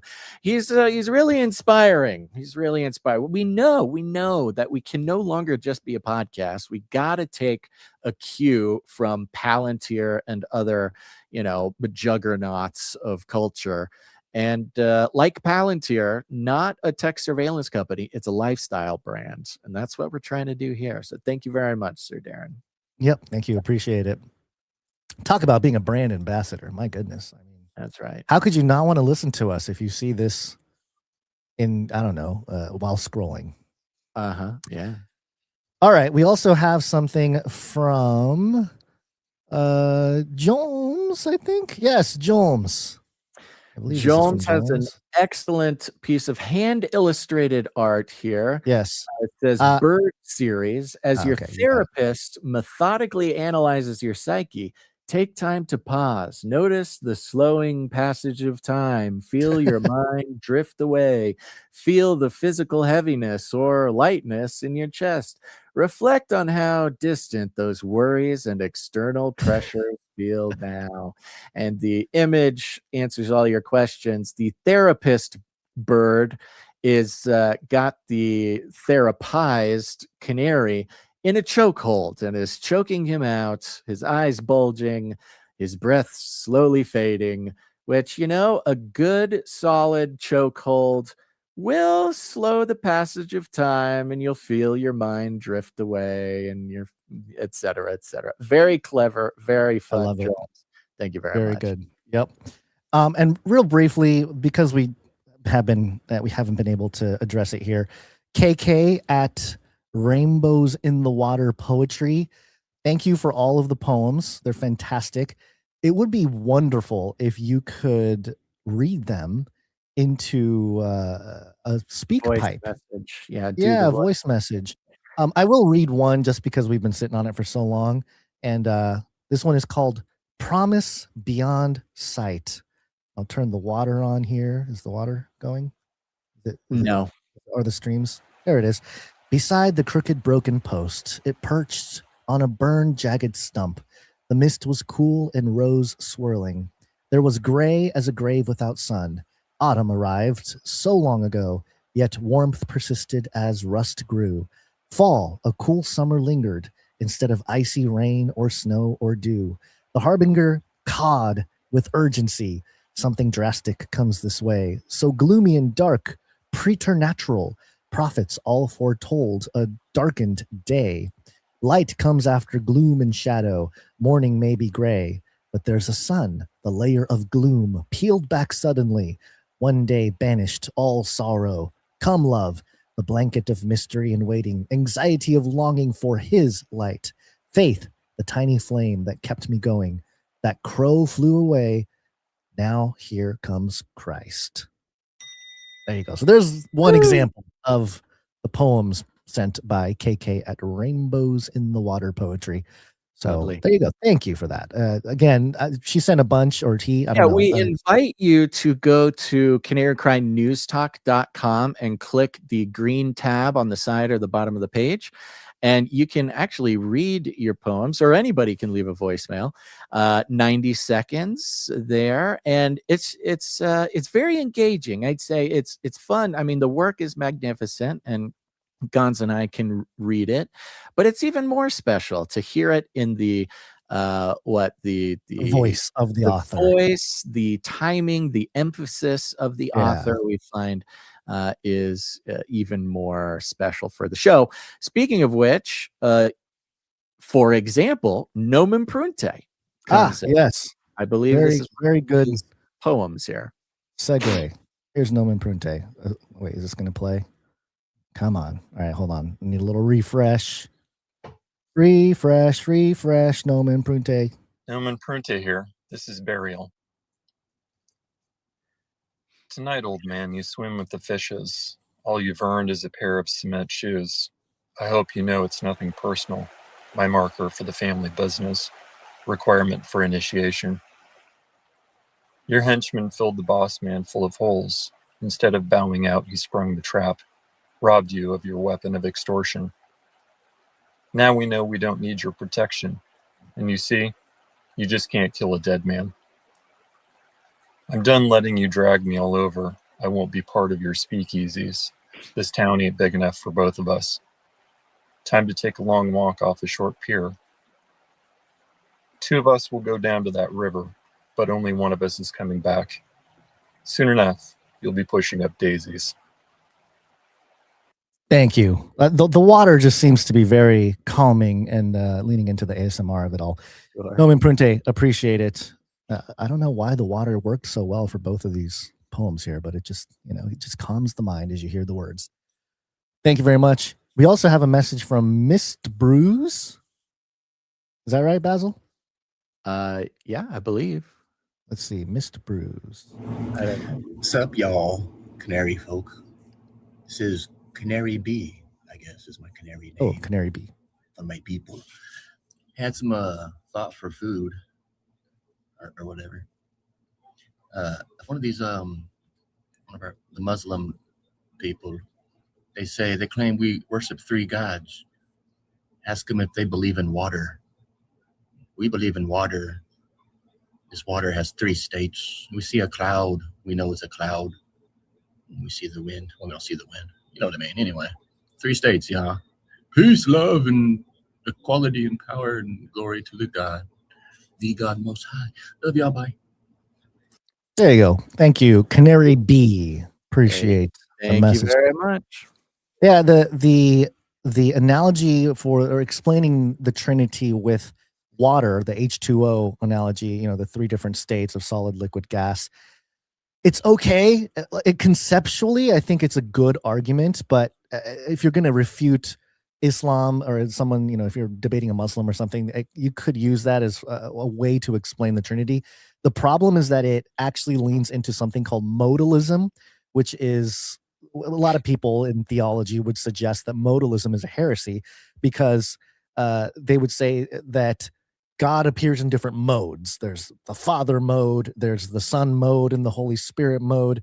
And when you really look at the Trinity, it's all of them at the same time. It's not different. It's not like different forms, right? So, just the weeds of all the stuff. When you get into the details. Yeah. Yes, metaphors and allegory and poetry are sometimes the closest we can get. The Trinity is tough to describe. Indescribable. Yes. Yeah, for sure. Thank you very much, Canary. Appreciate that. Appreciate the thought. Okay. Anything else, Basil, before we jump back in? No, I think that is it. Thank you to all our producers, and we will be thanking more people, I guess, next episode. I've never said that. Why would I say that here? Anywho, yeah, all done. Let's go. All right, real quick. Dater. Oh, what is it? Fauci? The dater. Okay. It's just news an about update. Fauci. Yeah. Just fun update, just to give you an intro into your Bible study here. And just so everybody knows, former senior NIAID official pleads guilty to charges connected to concealing federal records during COVID-19 pandemic. Of course, Fauci did nothing wrong, and that's why he got pardoned for an unlisted crime. Although his compatriots seem to be in a position where they're not even trying to fight the charges. A former National Institute of Allergy and Infectious Diseases employee pled guilty in federal court today to a conspiracy charge stemming from a scheme to avoid Freedom of Information Act requests and the Federal Records Act in connection with communications about coronavirus research grants. I could write the whole thing, but the thing is, once COVID got rolling and people said, hey, it looks like we funded this COVID lab. We shared the document like the day things started locking down. It circulated amongst our peers, Basil. It was known immediately. We were like, what was it, Eco Health Alliance or whatever it was, listed in there for coronavirus gain of function research. I mean, I think it's still on the timeline on X in like March 2020. So yeah, we were all over that. But then this guy, David Moran's guy. the hope is that this is sort of a first domino to fall. We'll see if something else happens. But it's so obvious, so blatant, and the evidence so directly shows It's that like all public too. the whole It's like, gang was like, we got to do these things to make sure people don't know that we shut make down posts. YouTube. Yeah, it's man. Anyway, we did get a response from Anthony Fauci. You do not know what you are talking about. That's all he has. Yeah, classic. All right. So since we're talking about courts and things of that nature, thought I'd ground it here in scripture. It's got to be biblical. And talk about the heavenly courts. Now, this might be something that you are very familiar with or not. I don't know. It depends whether you've done the studies on it or not. But the concept is something that it's another one of those topics that it made sense because you hear phrases like heavenly host or, God sits in the judgment seat. You hear all these terms and phrases that reflect our current court system. And as I mentioned at the top of the show, I was struck by the spiritual nature of a courtroom. Where you have the judge, and he's the judge, the presiding over the entire process. He's leading the conversation. He's delegating different things. He's summoning different people to speak, and all these different things. And I thought it'd be just a natural fit to do a little Bible study on the heavenly courts. And, Basil, you and I were I was kicking the idea around before we went live. And you had mentioned that this idea of the heavenly courts was somewhat of a trend about a decade ago in the charismatic circles. Mm-hmm. So Yeah. I want to distinguish some of the differences right from the get-go, so there's no confusion jumping in. What I'm going to touch on here is more along the lines of the Mike Heiser Divine Council worldview. And it's more of looking at the descriptive nature of the courts or the heavenly courts as described mainly in the Old Testament, but there's a lot of imagery that the New Testament uses from the Old Testament to describe this setting where God is on a throne, he's in the midst, and then you have his creatures and beings and everything surrounding God and making certain decisions about how things go. And from what I understand, the charismatic folks was talking about these issues as more of like an application or like, drawing on like, hey, how do we intervene ourselves in the heavenly courts and either appeal for one thing or another or something to that nature where it became like a mechanic for prayer and things like that. That's not where I want to take it. I just want to talk about what the Bible says about these things. And one of the first ones to discuss is something that Dr. Michael Heiser pointed out, which is so fascinating still to this day for me. 1 Kings 22 is where Ahab and the false prophets, it all takes place. It's in the Old Testament there, and there's a whole bunch of drama going on. The scene shifts over to heaven, and starting in verse 19 here, Micaiah continued, quote, "Therefore, hear the word of the Lord. I saw the Lord sitting on his throne." So there's God sitting on his throne, and all the hosts of heaven standing by him on his right and on his left. And the Lord said, "Who will entice Ahab to march up and fall at Ramoth Gilead?" So God is basically saying, okay, council of spirits, who is going to actually entice Ahab, this faulty individual on earth, to die, basically, because he is sentenced to die. And one suggested this and another that. Then a spirit came forward, stood before the Lord and said, "I will entice him." "By what means?" God asked. So they're all talking like, hey, maybe we should do this. Maybe we should. They're deliberating almost like a jury, deliberating on how to carry out the sentencing of Ahab, which is death. And one spirit comes forward and says, "I will entice him." And then God asks, how? How are you going to do it? And the spirit replied, "I will go out and be a lying spirit in the mouths of all his prophets. You will surely entice him and prevail, said the Lord. Go and do it." So now God has put a stamp of approval on this death sentence proceeding, and he is ordaining a spirit from heaven to be a lying spirit in the mouths of the prophets of Ahab, the false prophets. I mean, this is like mind-bending stuff for people who are new to this. It's like, wait a minute, God can't lie. I thought God can't lie, and surely he can't. But this isn't for the purpose of carrying out this sentence.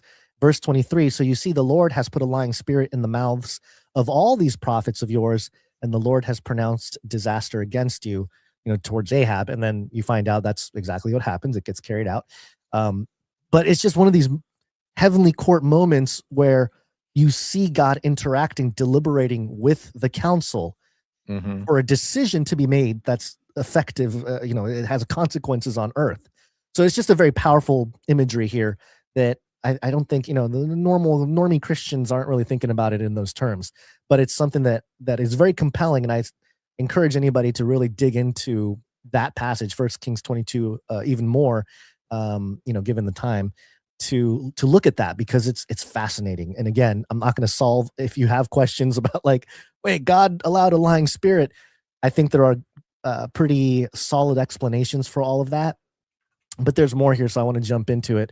We're going to start off with Isaiah. Well, any thoughts before I jump into the rest of it, Basil? Anything there? No, keep building. Okay. Your case here. Okay. So here's Isaiah 1, and here's a couple things here. This is rebellion before the witness. And this is the pattern that you're going to see here over time, is that Yahweh, God, is the sovereign judge. He's Lord. And he actually presents what more or less are covenant lawsuits. That's a heavy word, and it's very, in the 21st century, if you say lawsuits, it's got this tinge of, judiciary stuff and whatever, the court system and everything, because we're in America. But that's really what it is, and I'll show you the Hebrew word that it's rooted in. In Isaiah 1, let's see, starting in verse 2, listen, O heavens, and give ear, O earth, for the Lord has spoken. I have raised children and brought them up, but they have rebelled against me. So the pattern that you see over and over again in scripture, and this is just one example, is that God is sitting on his throne, and then he basically declares an audience. He's announcing like, hey, listen up.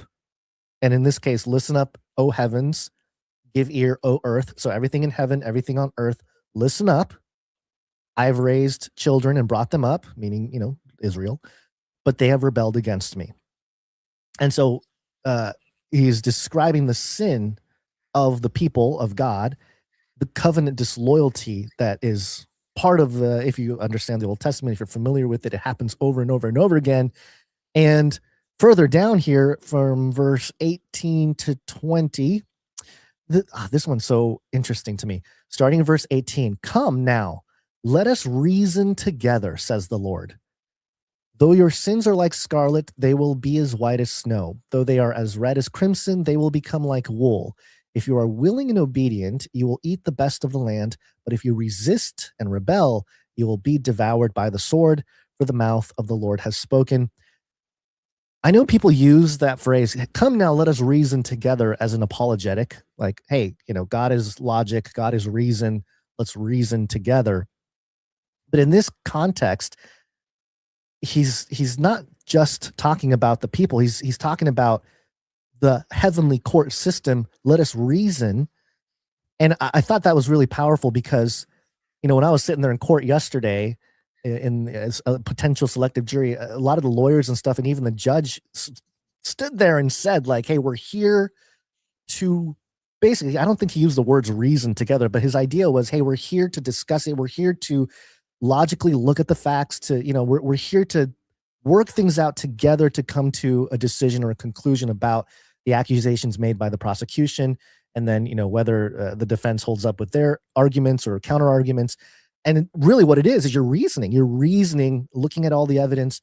And it's a similar type of model that God displays here. He's like, let us reason together, and also shows God's heart, that he's not just like, oh, you guys are bad and you guys deserve judgment, so I'm going to judge you, which does happen, but he allows for the lessons to seep in and the opportunity to improve. It's not just, banishment forever, because we're already fallen. We're already in the state of, it's almost like we're already in prison in a sense. spiritually, maybe. And so, the lessons that have to be learned are from within the prison walls, in a sense. So it really shows God's cosmic courtroom setting, how he acts in it, how he enforces certain things, how he reasons. This is not just God slamming down the hammer saying like, this is how it is and I'm God and I can do whatever I want. There's reason for it. And he offers a solution. He offers a way out for the Israelites, which ultimately, he is the offering, if you kind of get what I'm saying there. But let's keep moving on here. Because the case against, or the case for this strengthens as we go on here. Hosea 4, starting in verse 1 here. Hear the word of the Lord, O children of Israel, for the Lord has a case against the people of the land. And I'm looking at the Berean Study Bible here, just so if people are curious about the translation. And if I'm going to go into the lexicon here of Hosea 4:1, and there is a word here which has a case against the inhabitants of the land, a case against Strong's 7379, rib, and I think it's pronounced reeb, and it means a contest, personal or legal. There's adversary, cause, chiding, contention, controversy. This is the word that you can get a lawsuit from. It is used in certain or I guess one time it is translated into lawsuit in the Old Testament. It's also strife and complaint and contention and stuff like that. But it's interesting. This is God presenting a case, not the adversary. This is God, the Lord, presenting a case against the people of the land. There is no truth, and this is the stuff that they're not doing. There is no truth, no loving devotion, and no knowledge of God in the land. It's like those quantum physicists. They're sitting there. There's no knowledge of God. Cursing and lying, murder and stealing, adultery are rampant. One act of bloodshed follows another. Therefore, the land mourns, and all who dwell in it will waste away. With the beasts of the field and the birds of the air, even the fish of the sea disappear. So there's this consequence for rejecting God to this level, not just rejecting him, but at the covenant level. And if we keep going here, I think that's it actually for this chapter. Yeah. Okay, so this is the only part that I wanted to highlight here. But yes, this case against the people I thought was very interesting. This word reeb, which comes up again later on here. And one thing to point out here, in this occasion in Hosea 4, it doesn't ever say that this is like a heavenly court setting, but the language suggests that that's what's going on. The Lord is speaking. There's a charge. There's, again, courtroom type language there. And then the list of accusations, the prosecution laying out the claims, if you will, as to what the problems are. So there is, and really laying out the consequences of breaking covenant with God. It's a warning in a sense. And then let's go to just blasting through these. You good, Basil? You got any thoughts yet? No, I'm good. Okay. Let's keep it moving. So now we get to Micah 6, verses 1-8. Again, this is Yahweh presenting evidence here. Hear now what the Lord says. There's a lot of this. Like, hear now. It's the proclamation. Like, Lord's about to speak. He's saying something. I think in the 21st century, we look at this and we're like, okay, that's weird. But it's very ritualistic in a sense. Saying like, hey, the king is about to speak. Everyone quiet down type of thing. Or like the teacher is about to speak. Everyone hush. Same idea. All right. So hear now what the Lord says. Arise, plead your case before the mountains and let the hills hear your voice. Hear, O mountains, the Lord's indictment. You enduring foundations of the earth, for the Lord has a case, there's that word again, reeb, against his people, and he will argue it against Israel. My people, what have I done to you? And this is now God saying that he shouldn't be blamed for any of the shortcomings of the people, right? So because people tend to blame God for their shortcomings. Mhm. And God is saying, look, my people, what have I done to you? Testify against me how I have wearied you. For I brought you up from the land of Egypt and redeemed you from the house of slavery. I sent Moses before you, as well as Aaron and Miriam. My people, remember what Balak, king of Moab, counseled, and what Balaam, son of Beor, answered. Remember your journey from Shittim to Gilgal, so that you may acknowledge the righteousness of the Lord. With what shall I come before the Lord when I bow before? And so now, responding to that are the people, the response from Israel now. With what shall I come before the Lord when I bow before the God on high? Should I come to him with burnt offerings, with year-old calves? Would the Lord be pleased with thousands of rams, with 10,000 rivers of oil? Shall I present my firstborn for my transgressions? Interesting thing to say there. The first fruits of my body for the sin of my soul. Yeah, He it's has shown interesting. you. It's like God is he's bringing this case. It's like laying out damages, right? Right. Like there have been damages Yes. here. And Israel goes, okay, well, what do I owe you? Do I owe Right. you more burnt offerings? Do I owe you more sacrifices? Do I owe you thousands of rams? Let's settle this. Right. Exactly. Trying to make a deal. He has shown you, oh man, what is good. And what does the Lord require of you but to act justly, to love mercy, and to walk humbly with your God? I mean, pretty simple. And this, I wanted to point this out too, because this is Old Testament stuff, with Micah, but it is consistent with the heart of God in the New Testament, because people often say like, oh, the Old Testament God is so mean and, Jesus is so loving and, whatever. But his character doesn't change. You just have to find it in the Old Testament a little bit more. Got to work a little harder to find it. But this is one of those cases where pretty clearly up front, you can see God's character being very consistent with like the Sermon on the Mount or other places. So it's really relevant with a question asked on Clubhouse last week too, because when we're trying to understand and reconcile the movement between the old covenant and the new covenant, and even considering that before Melchizedek, Abraham was just a part of Mesopotamian society, like magical society, basically. Yeah. It wasn't until pre-incarnate Jesus, Melchizedek showed up, introducing Abraham to Yahweh, and then Yahweh giving instruction for a covenant, right? This which included sacrifice of animals. And then you go through the whole Old Testament, you go through Temple Judaism, and where sacrificing animals and spilling blood becomes almost like a matter of politics. Like it's, it starts as like, we do this as to atone for our sins, but it becomes a sort of ritualized matter of politics. And then New Testament comes around. Jesus says, hey, okay, stop with all the sacrifices here. And there's a sense that I get, at least, that, maybe the whole blood sacrifice thing of the first covenant, not to say that God didn't require it, but there's this feeling of like God is constantly, even in the Old Testament, being like, I don't want your sacrifices. I just want your love. I just want your loyalty. I just want you to walk right. This is what I want. And yet the sort of institution of sacrifice continues.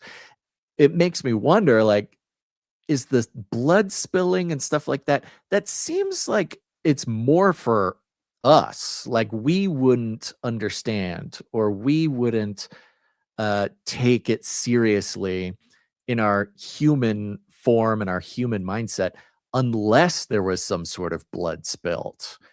Because even in the sacrificial system, Israel is constantly turning away from God, having to come back, this whole thing.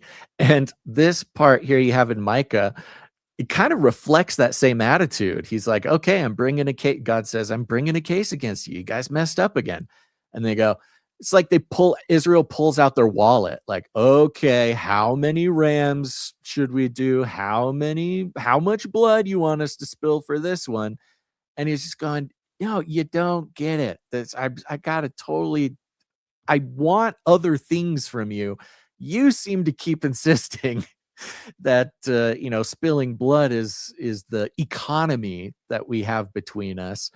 And again, not to say that all the sacrifices were in vain of the first covenant, but it seems like what's the word? It seems like it's like a transaction that they were looking for, right? A condition that God agreed to. Like God was like, okay, if you guys need the sacrifice thing so badly, that can be our deal. All right. If that's how you want to do this, let's do it. You make the sacrifices, we'll do this. But in the background, God's like, you think of it like an economy, right? God's like sitting there with all this sacrifice being like, what am I supposed to do with this? Like, it's not like he gets power from it, right? Like that's the weird pagan aspect of all of this, because in paganism, they also do also animal sacrifices. But like the theology of it is that it feeds the god and it like empowers the deity, and the deity is then nice to us because we fed him and now he's strong. Well, that's obviously not what's going on in the Old Testament covenant. It's not that God like gets his power from sacrifice. It was just like this, almost like a fiat currency. Like, okay, humanity, you obviously need something a little bit more material to understand and interact with this deal we're trying to work out here. So if, it's like asking, if you and I were going to do some sort of deal, it's like, okay, what currency do you want to work in here, Gons? Are we doing Bitcoin? Are we doing dollars? What do you want to do? Like, let's work this out, right? Blood. Yeah. And it feels that way, not only because of Old Testament Israel's insistence and assumption that they are going to be trading in blood, but then God's repeated statements about like, I don't actually really want all this. I want other stuff from you, but okay, if we got to do it this way, we got to do it this way. And then of course, culminating in the New Testament, the New Covenant, like, okay, we're doing one last blood thing and then it's over. Okay. No more. I don't want it anymore. Here's the blood thing. If you guys need blood to kind of understand what's going on here, here's my son. Boom. It's over. Can we keep moving, please? Yeah, I mean, I think some people might think that you're minimizing the sacrifice of Jesus, but I know what you're saying. Exactly know what you're saying. I mean, even asking the question is even. I'm sure it gets people riled up. Yeah, in last Clubhouse, it's very interesting because I'm not trying to say that. I don't know. I'm not trying to take away from any theology here. Like, yeah. People feel threatened when I talk. When I process this kind of stuff live, I'm not trying to take away anybody's, theology about blood sacrifice. All I'm saying is, all I'm doing is reading the Bible, but it actually made the point, because my point was, it seems like the spilling of blood was something that we as humans needed to even comprehend our deal with God. Like, we insisted on this, it seems like. And then people get mad at me in the chat and they start defending blood sacrifice, being like, no, yes, the blood sacrifice was very important. We needed the blood sacrifice. I'm like, I know, that's what I'm saying. Right. You're making my point for me. Yeah. From the beginning, I think the reason, once death entered the picture, there was, I'm sure, if you're like, imagine being Adam and Eve, right? And you were prior to the fall, and then you fall, and then you see death all around you. As humans, your first inclination is, okay, how do we fix this? How do we reverse this now? Like, what's going on? And so they have the shame. They put animal garments on, which suggests that they killed animals to, I'm sorry, they do the fig leaves, but God does the bloodshed of the animals and uses that, to cover them. So there's this association probably from the humans of like, oh, bloodshed. That's how you fix it, right? And so that becomes part of like, just keep bloodshed to fix everything. And then, It's of course, life is in the inherent blood. the fallen state is, Yes, bloodshed covers us. That's great. Right. Okay, let's keep doing that. Right. And it does say life is in the blood, so it's not to say that it's not to minimize blood at all. Right. But then I think to your point, Jesus being the sacrificial lamb for all of humanity, for all of mankind, for all sin, for the remission of sin entirely, that it becomes more powerful. It's like, okay, you guys want blood sacrifice? Here, how about this that atones for everything, and just covers it all. And so you guys don't have to do it anymore. You guys are done with it. So, the idea of like God agreeing to this bloodshed thing because it seems like that's what we needed to understand or to take seriously what was going on is, again, should not be that radical of an idea. It shouldn't be. Yeah, I think it's the way people hear it. Yeah, they might freak out. In your court examples here, in the courtroom examples, it's making another point, which is God is constantly allowing man to make his case to God, and God constantly lets those petitions come, and then he works out a deal, whether it be from, Micah or that First Kings example, or even, what was it? Was it Sodom and Gomorrah?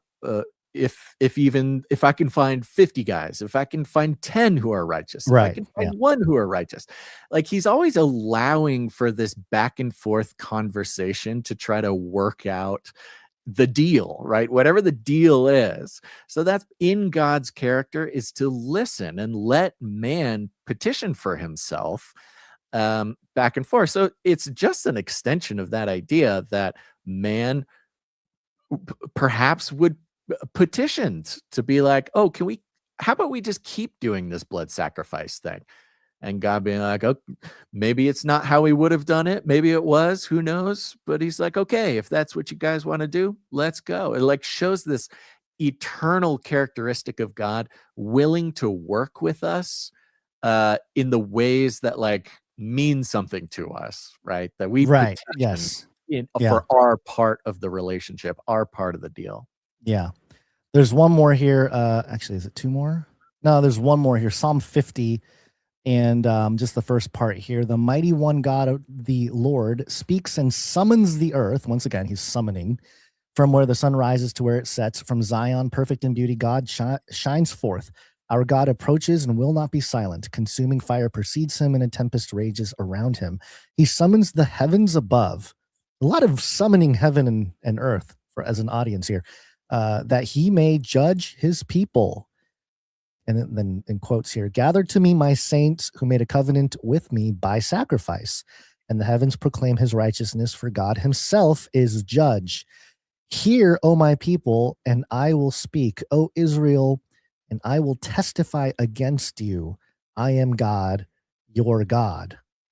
And it goes on here. There's a bunch of stuff that he talks about. I do not rebuke you, for your sacrifices and your burnt offerings are ever before me. I have no need for a bull from your stall or goats from your pen.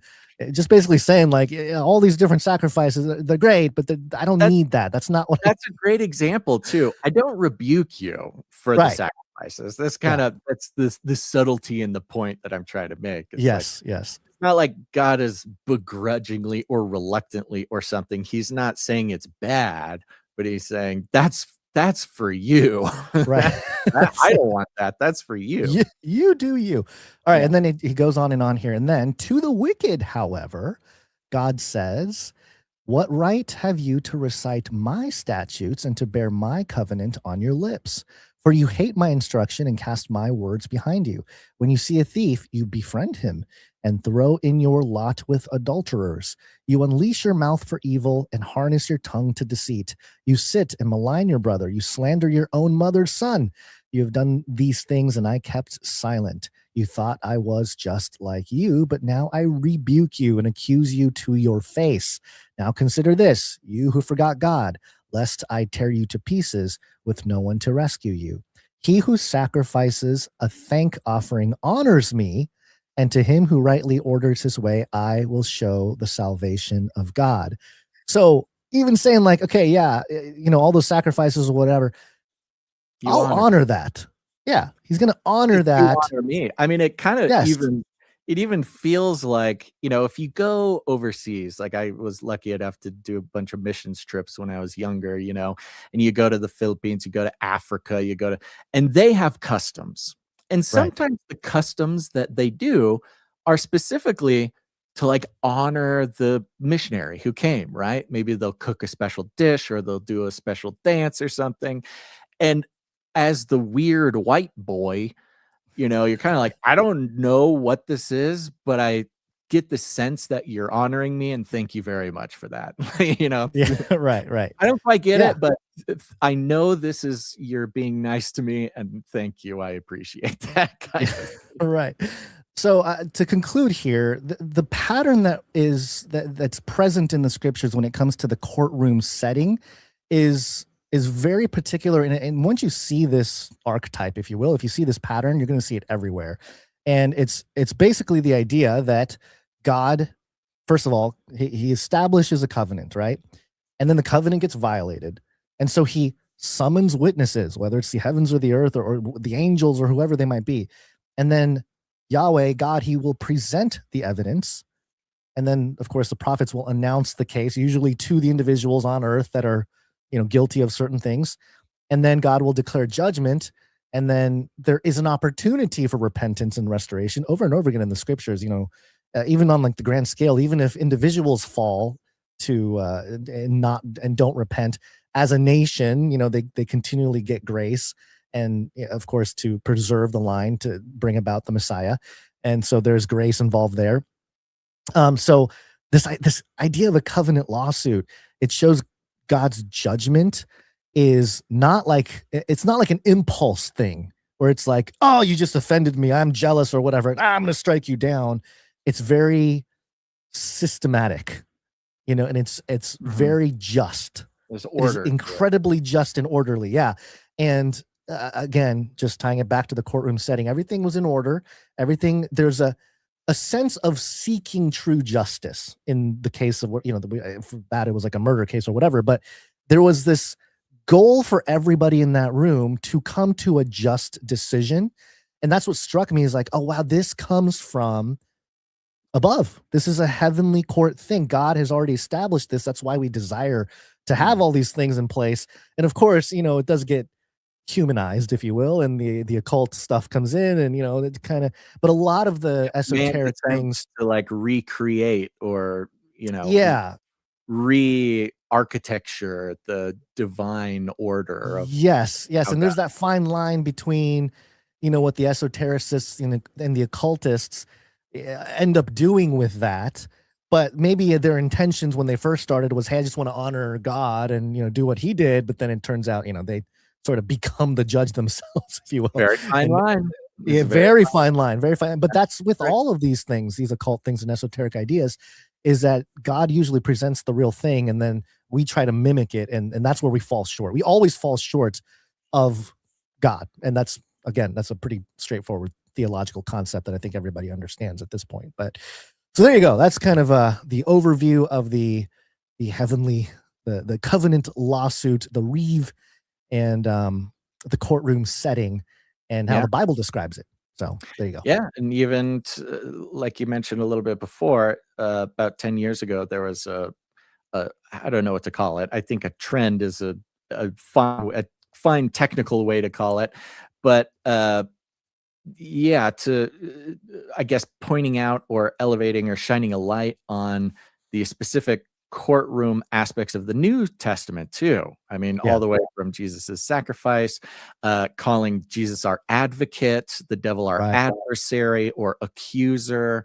In original languages, those refer to defense attorney and prosecutorial attorney. And if nothing else, it's that theme of the court of justice in the spiritual realm is a very helpful, orderly, understandable way to translate the order in the supernatural heavenly realms to our puny little human brains who, need an image or an illustration or a way to understand. An example, right. Yeah. And another great example of, like you say, on the sort of occult side, man's attempt to recreate the spiritual underpinnings in our material realm, which is essentially, for the to exert man's will instead of God's will, right? Which is the sort of practical principles behind magic or the occult or whatever. Which is why when they're the Pope, or maybe it's not the Pope, but some Catholic leader gets the skull of Agatha and starts putting it into a thing. It's just wild, man. It's just a crazy, is there an example of putting a skull inside of a robot head? That came out today, and it fit in perfectly for a study I was doing yesterday on sacramental materialism. So I might explore a little bit more sacramental materialism on Clubhouse tomorrow. Yeah, do it. I think it'll be great. Theology of just how much, when, how, why does material matter actually mediate with the divine? It's very good topic. Great topic. And it seems to actually be maybe the principal, most important thing for human beings to get straight in one way or another. And whether you think you have opinions on sacramental materialism or not, I think there's some little details that I found myself being like, oh, that's inconsistent. Oh, I didn't even think about this. So anywho, we'll do that tomorrow. All right. Sounds good.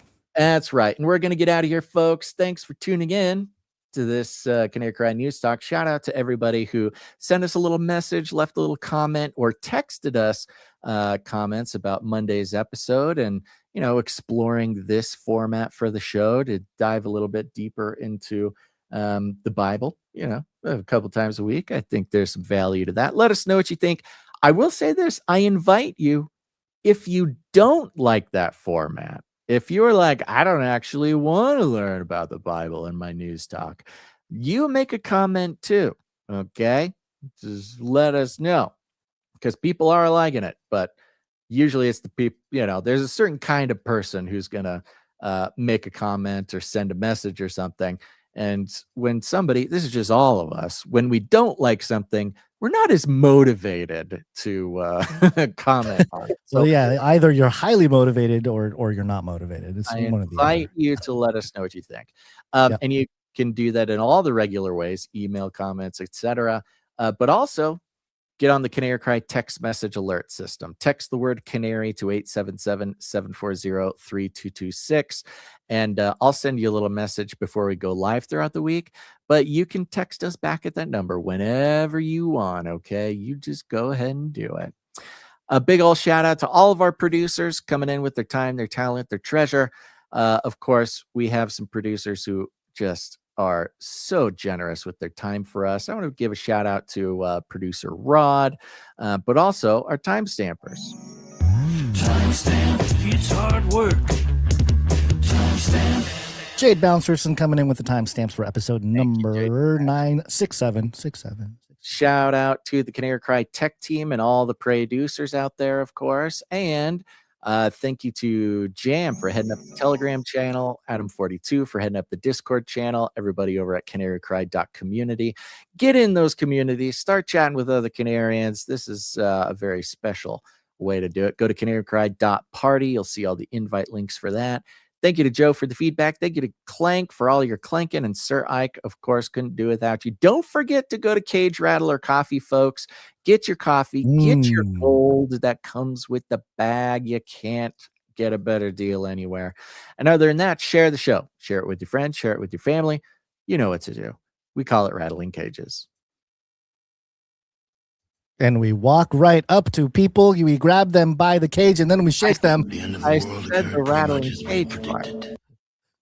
I want to shake things up, stir up some controversy, rattle a few cages. Hey, stop that! You'll never silence me. I'm the last angry man, a crusader for the little guy. Leave the bird alone. Never. Rattle a few cages.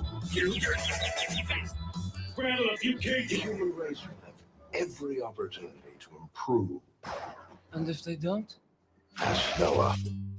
I try to shorten the show for Gonz's benefit. The guy who has to keep going. Wow, really? Wow, that sounds like some of the mainstream news articles reporting on some terrible news. I sacrificed my time on the show to try to get Gonz out early, and he takes it all away. He throws it away and makes it longer. Anyways, got anything else to say, Gonz? I one last thing, just a note. Man finishes last in bodybuilding competition after conducting an experiment where he took steroids and drank up to 24 beers a day while deliberately avoiding weight training. I mean, it doesn't look bad. Well, yeah, he doesn't look bad at all, but compared to like real bodybuilders, I'd say he's above average. Way above. I mean, you could see a six pack. You know, he's doing well. He's doing okay. The steroids with the beer will still get you a six pack. I think a point has been made. I would not recommend it. All right, everybody. Thanks for tuning in to this episode of Canary Cry News Talk. Make sure to tune in next time. But until then, think outside the cage.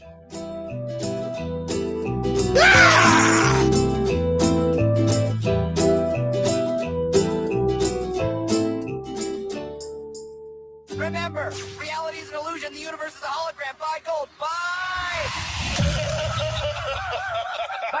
Bye. I'm out of here. Bye. Value for value. We take no money from corporations, commies, or cartels. Canary, cry, not surprise.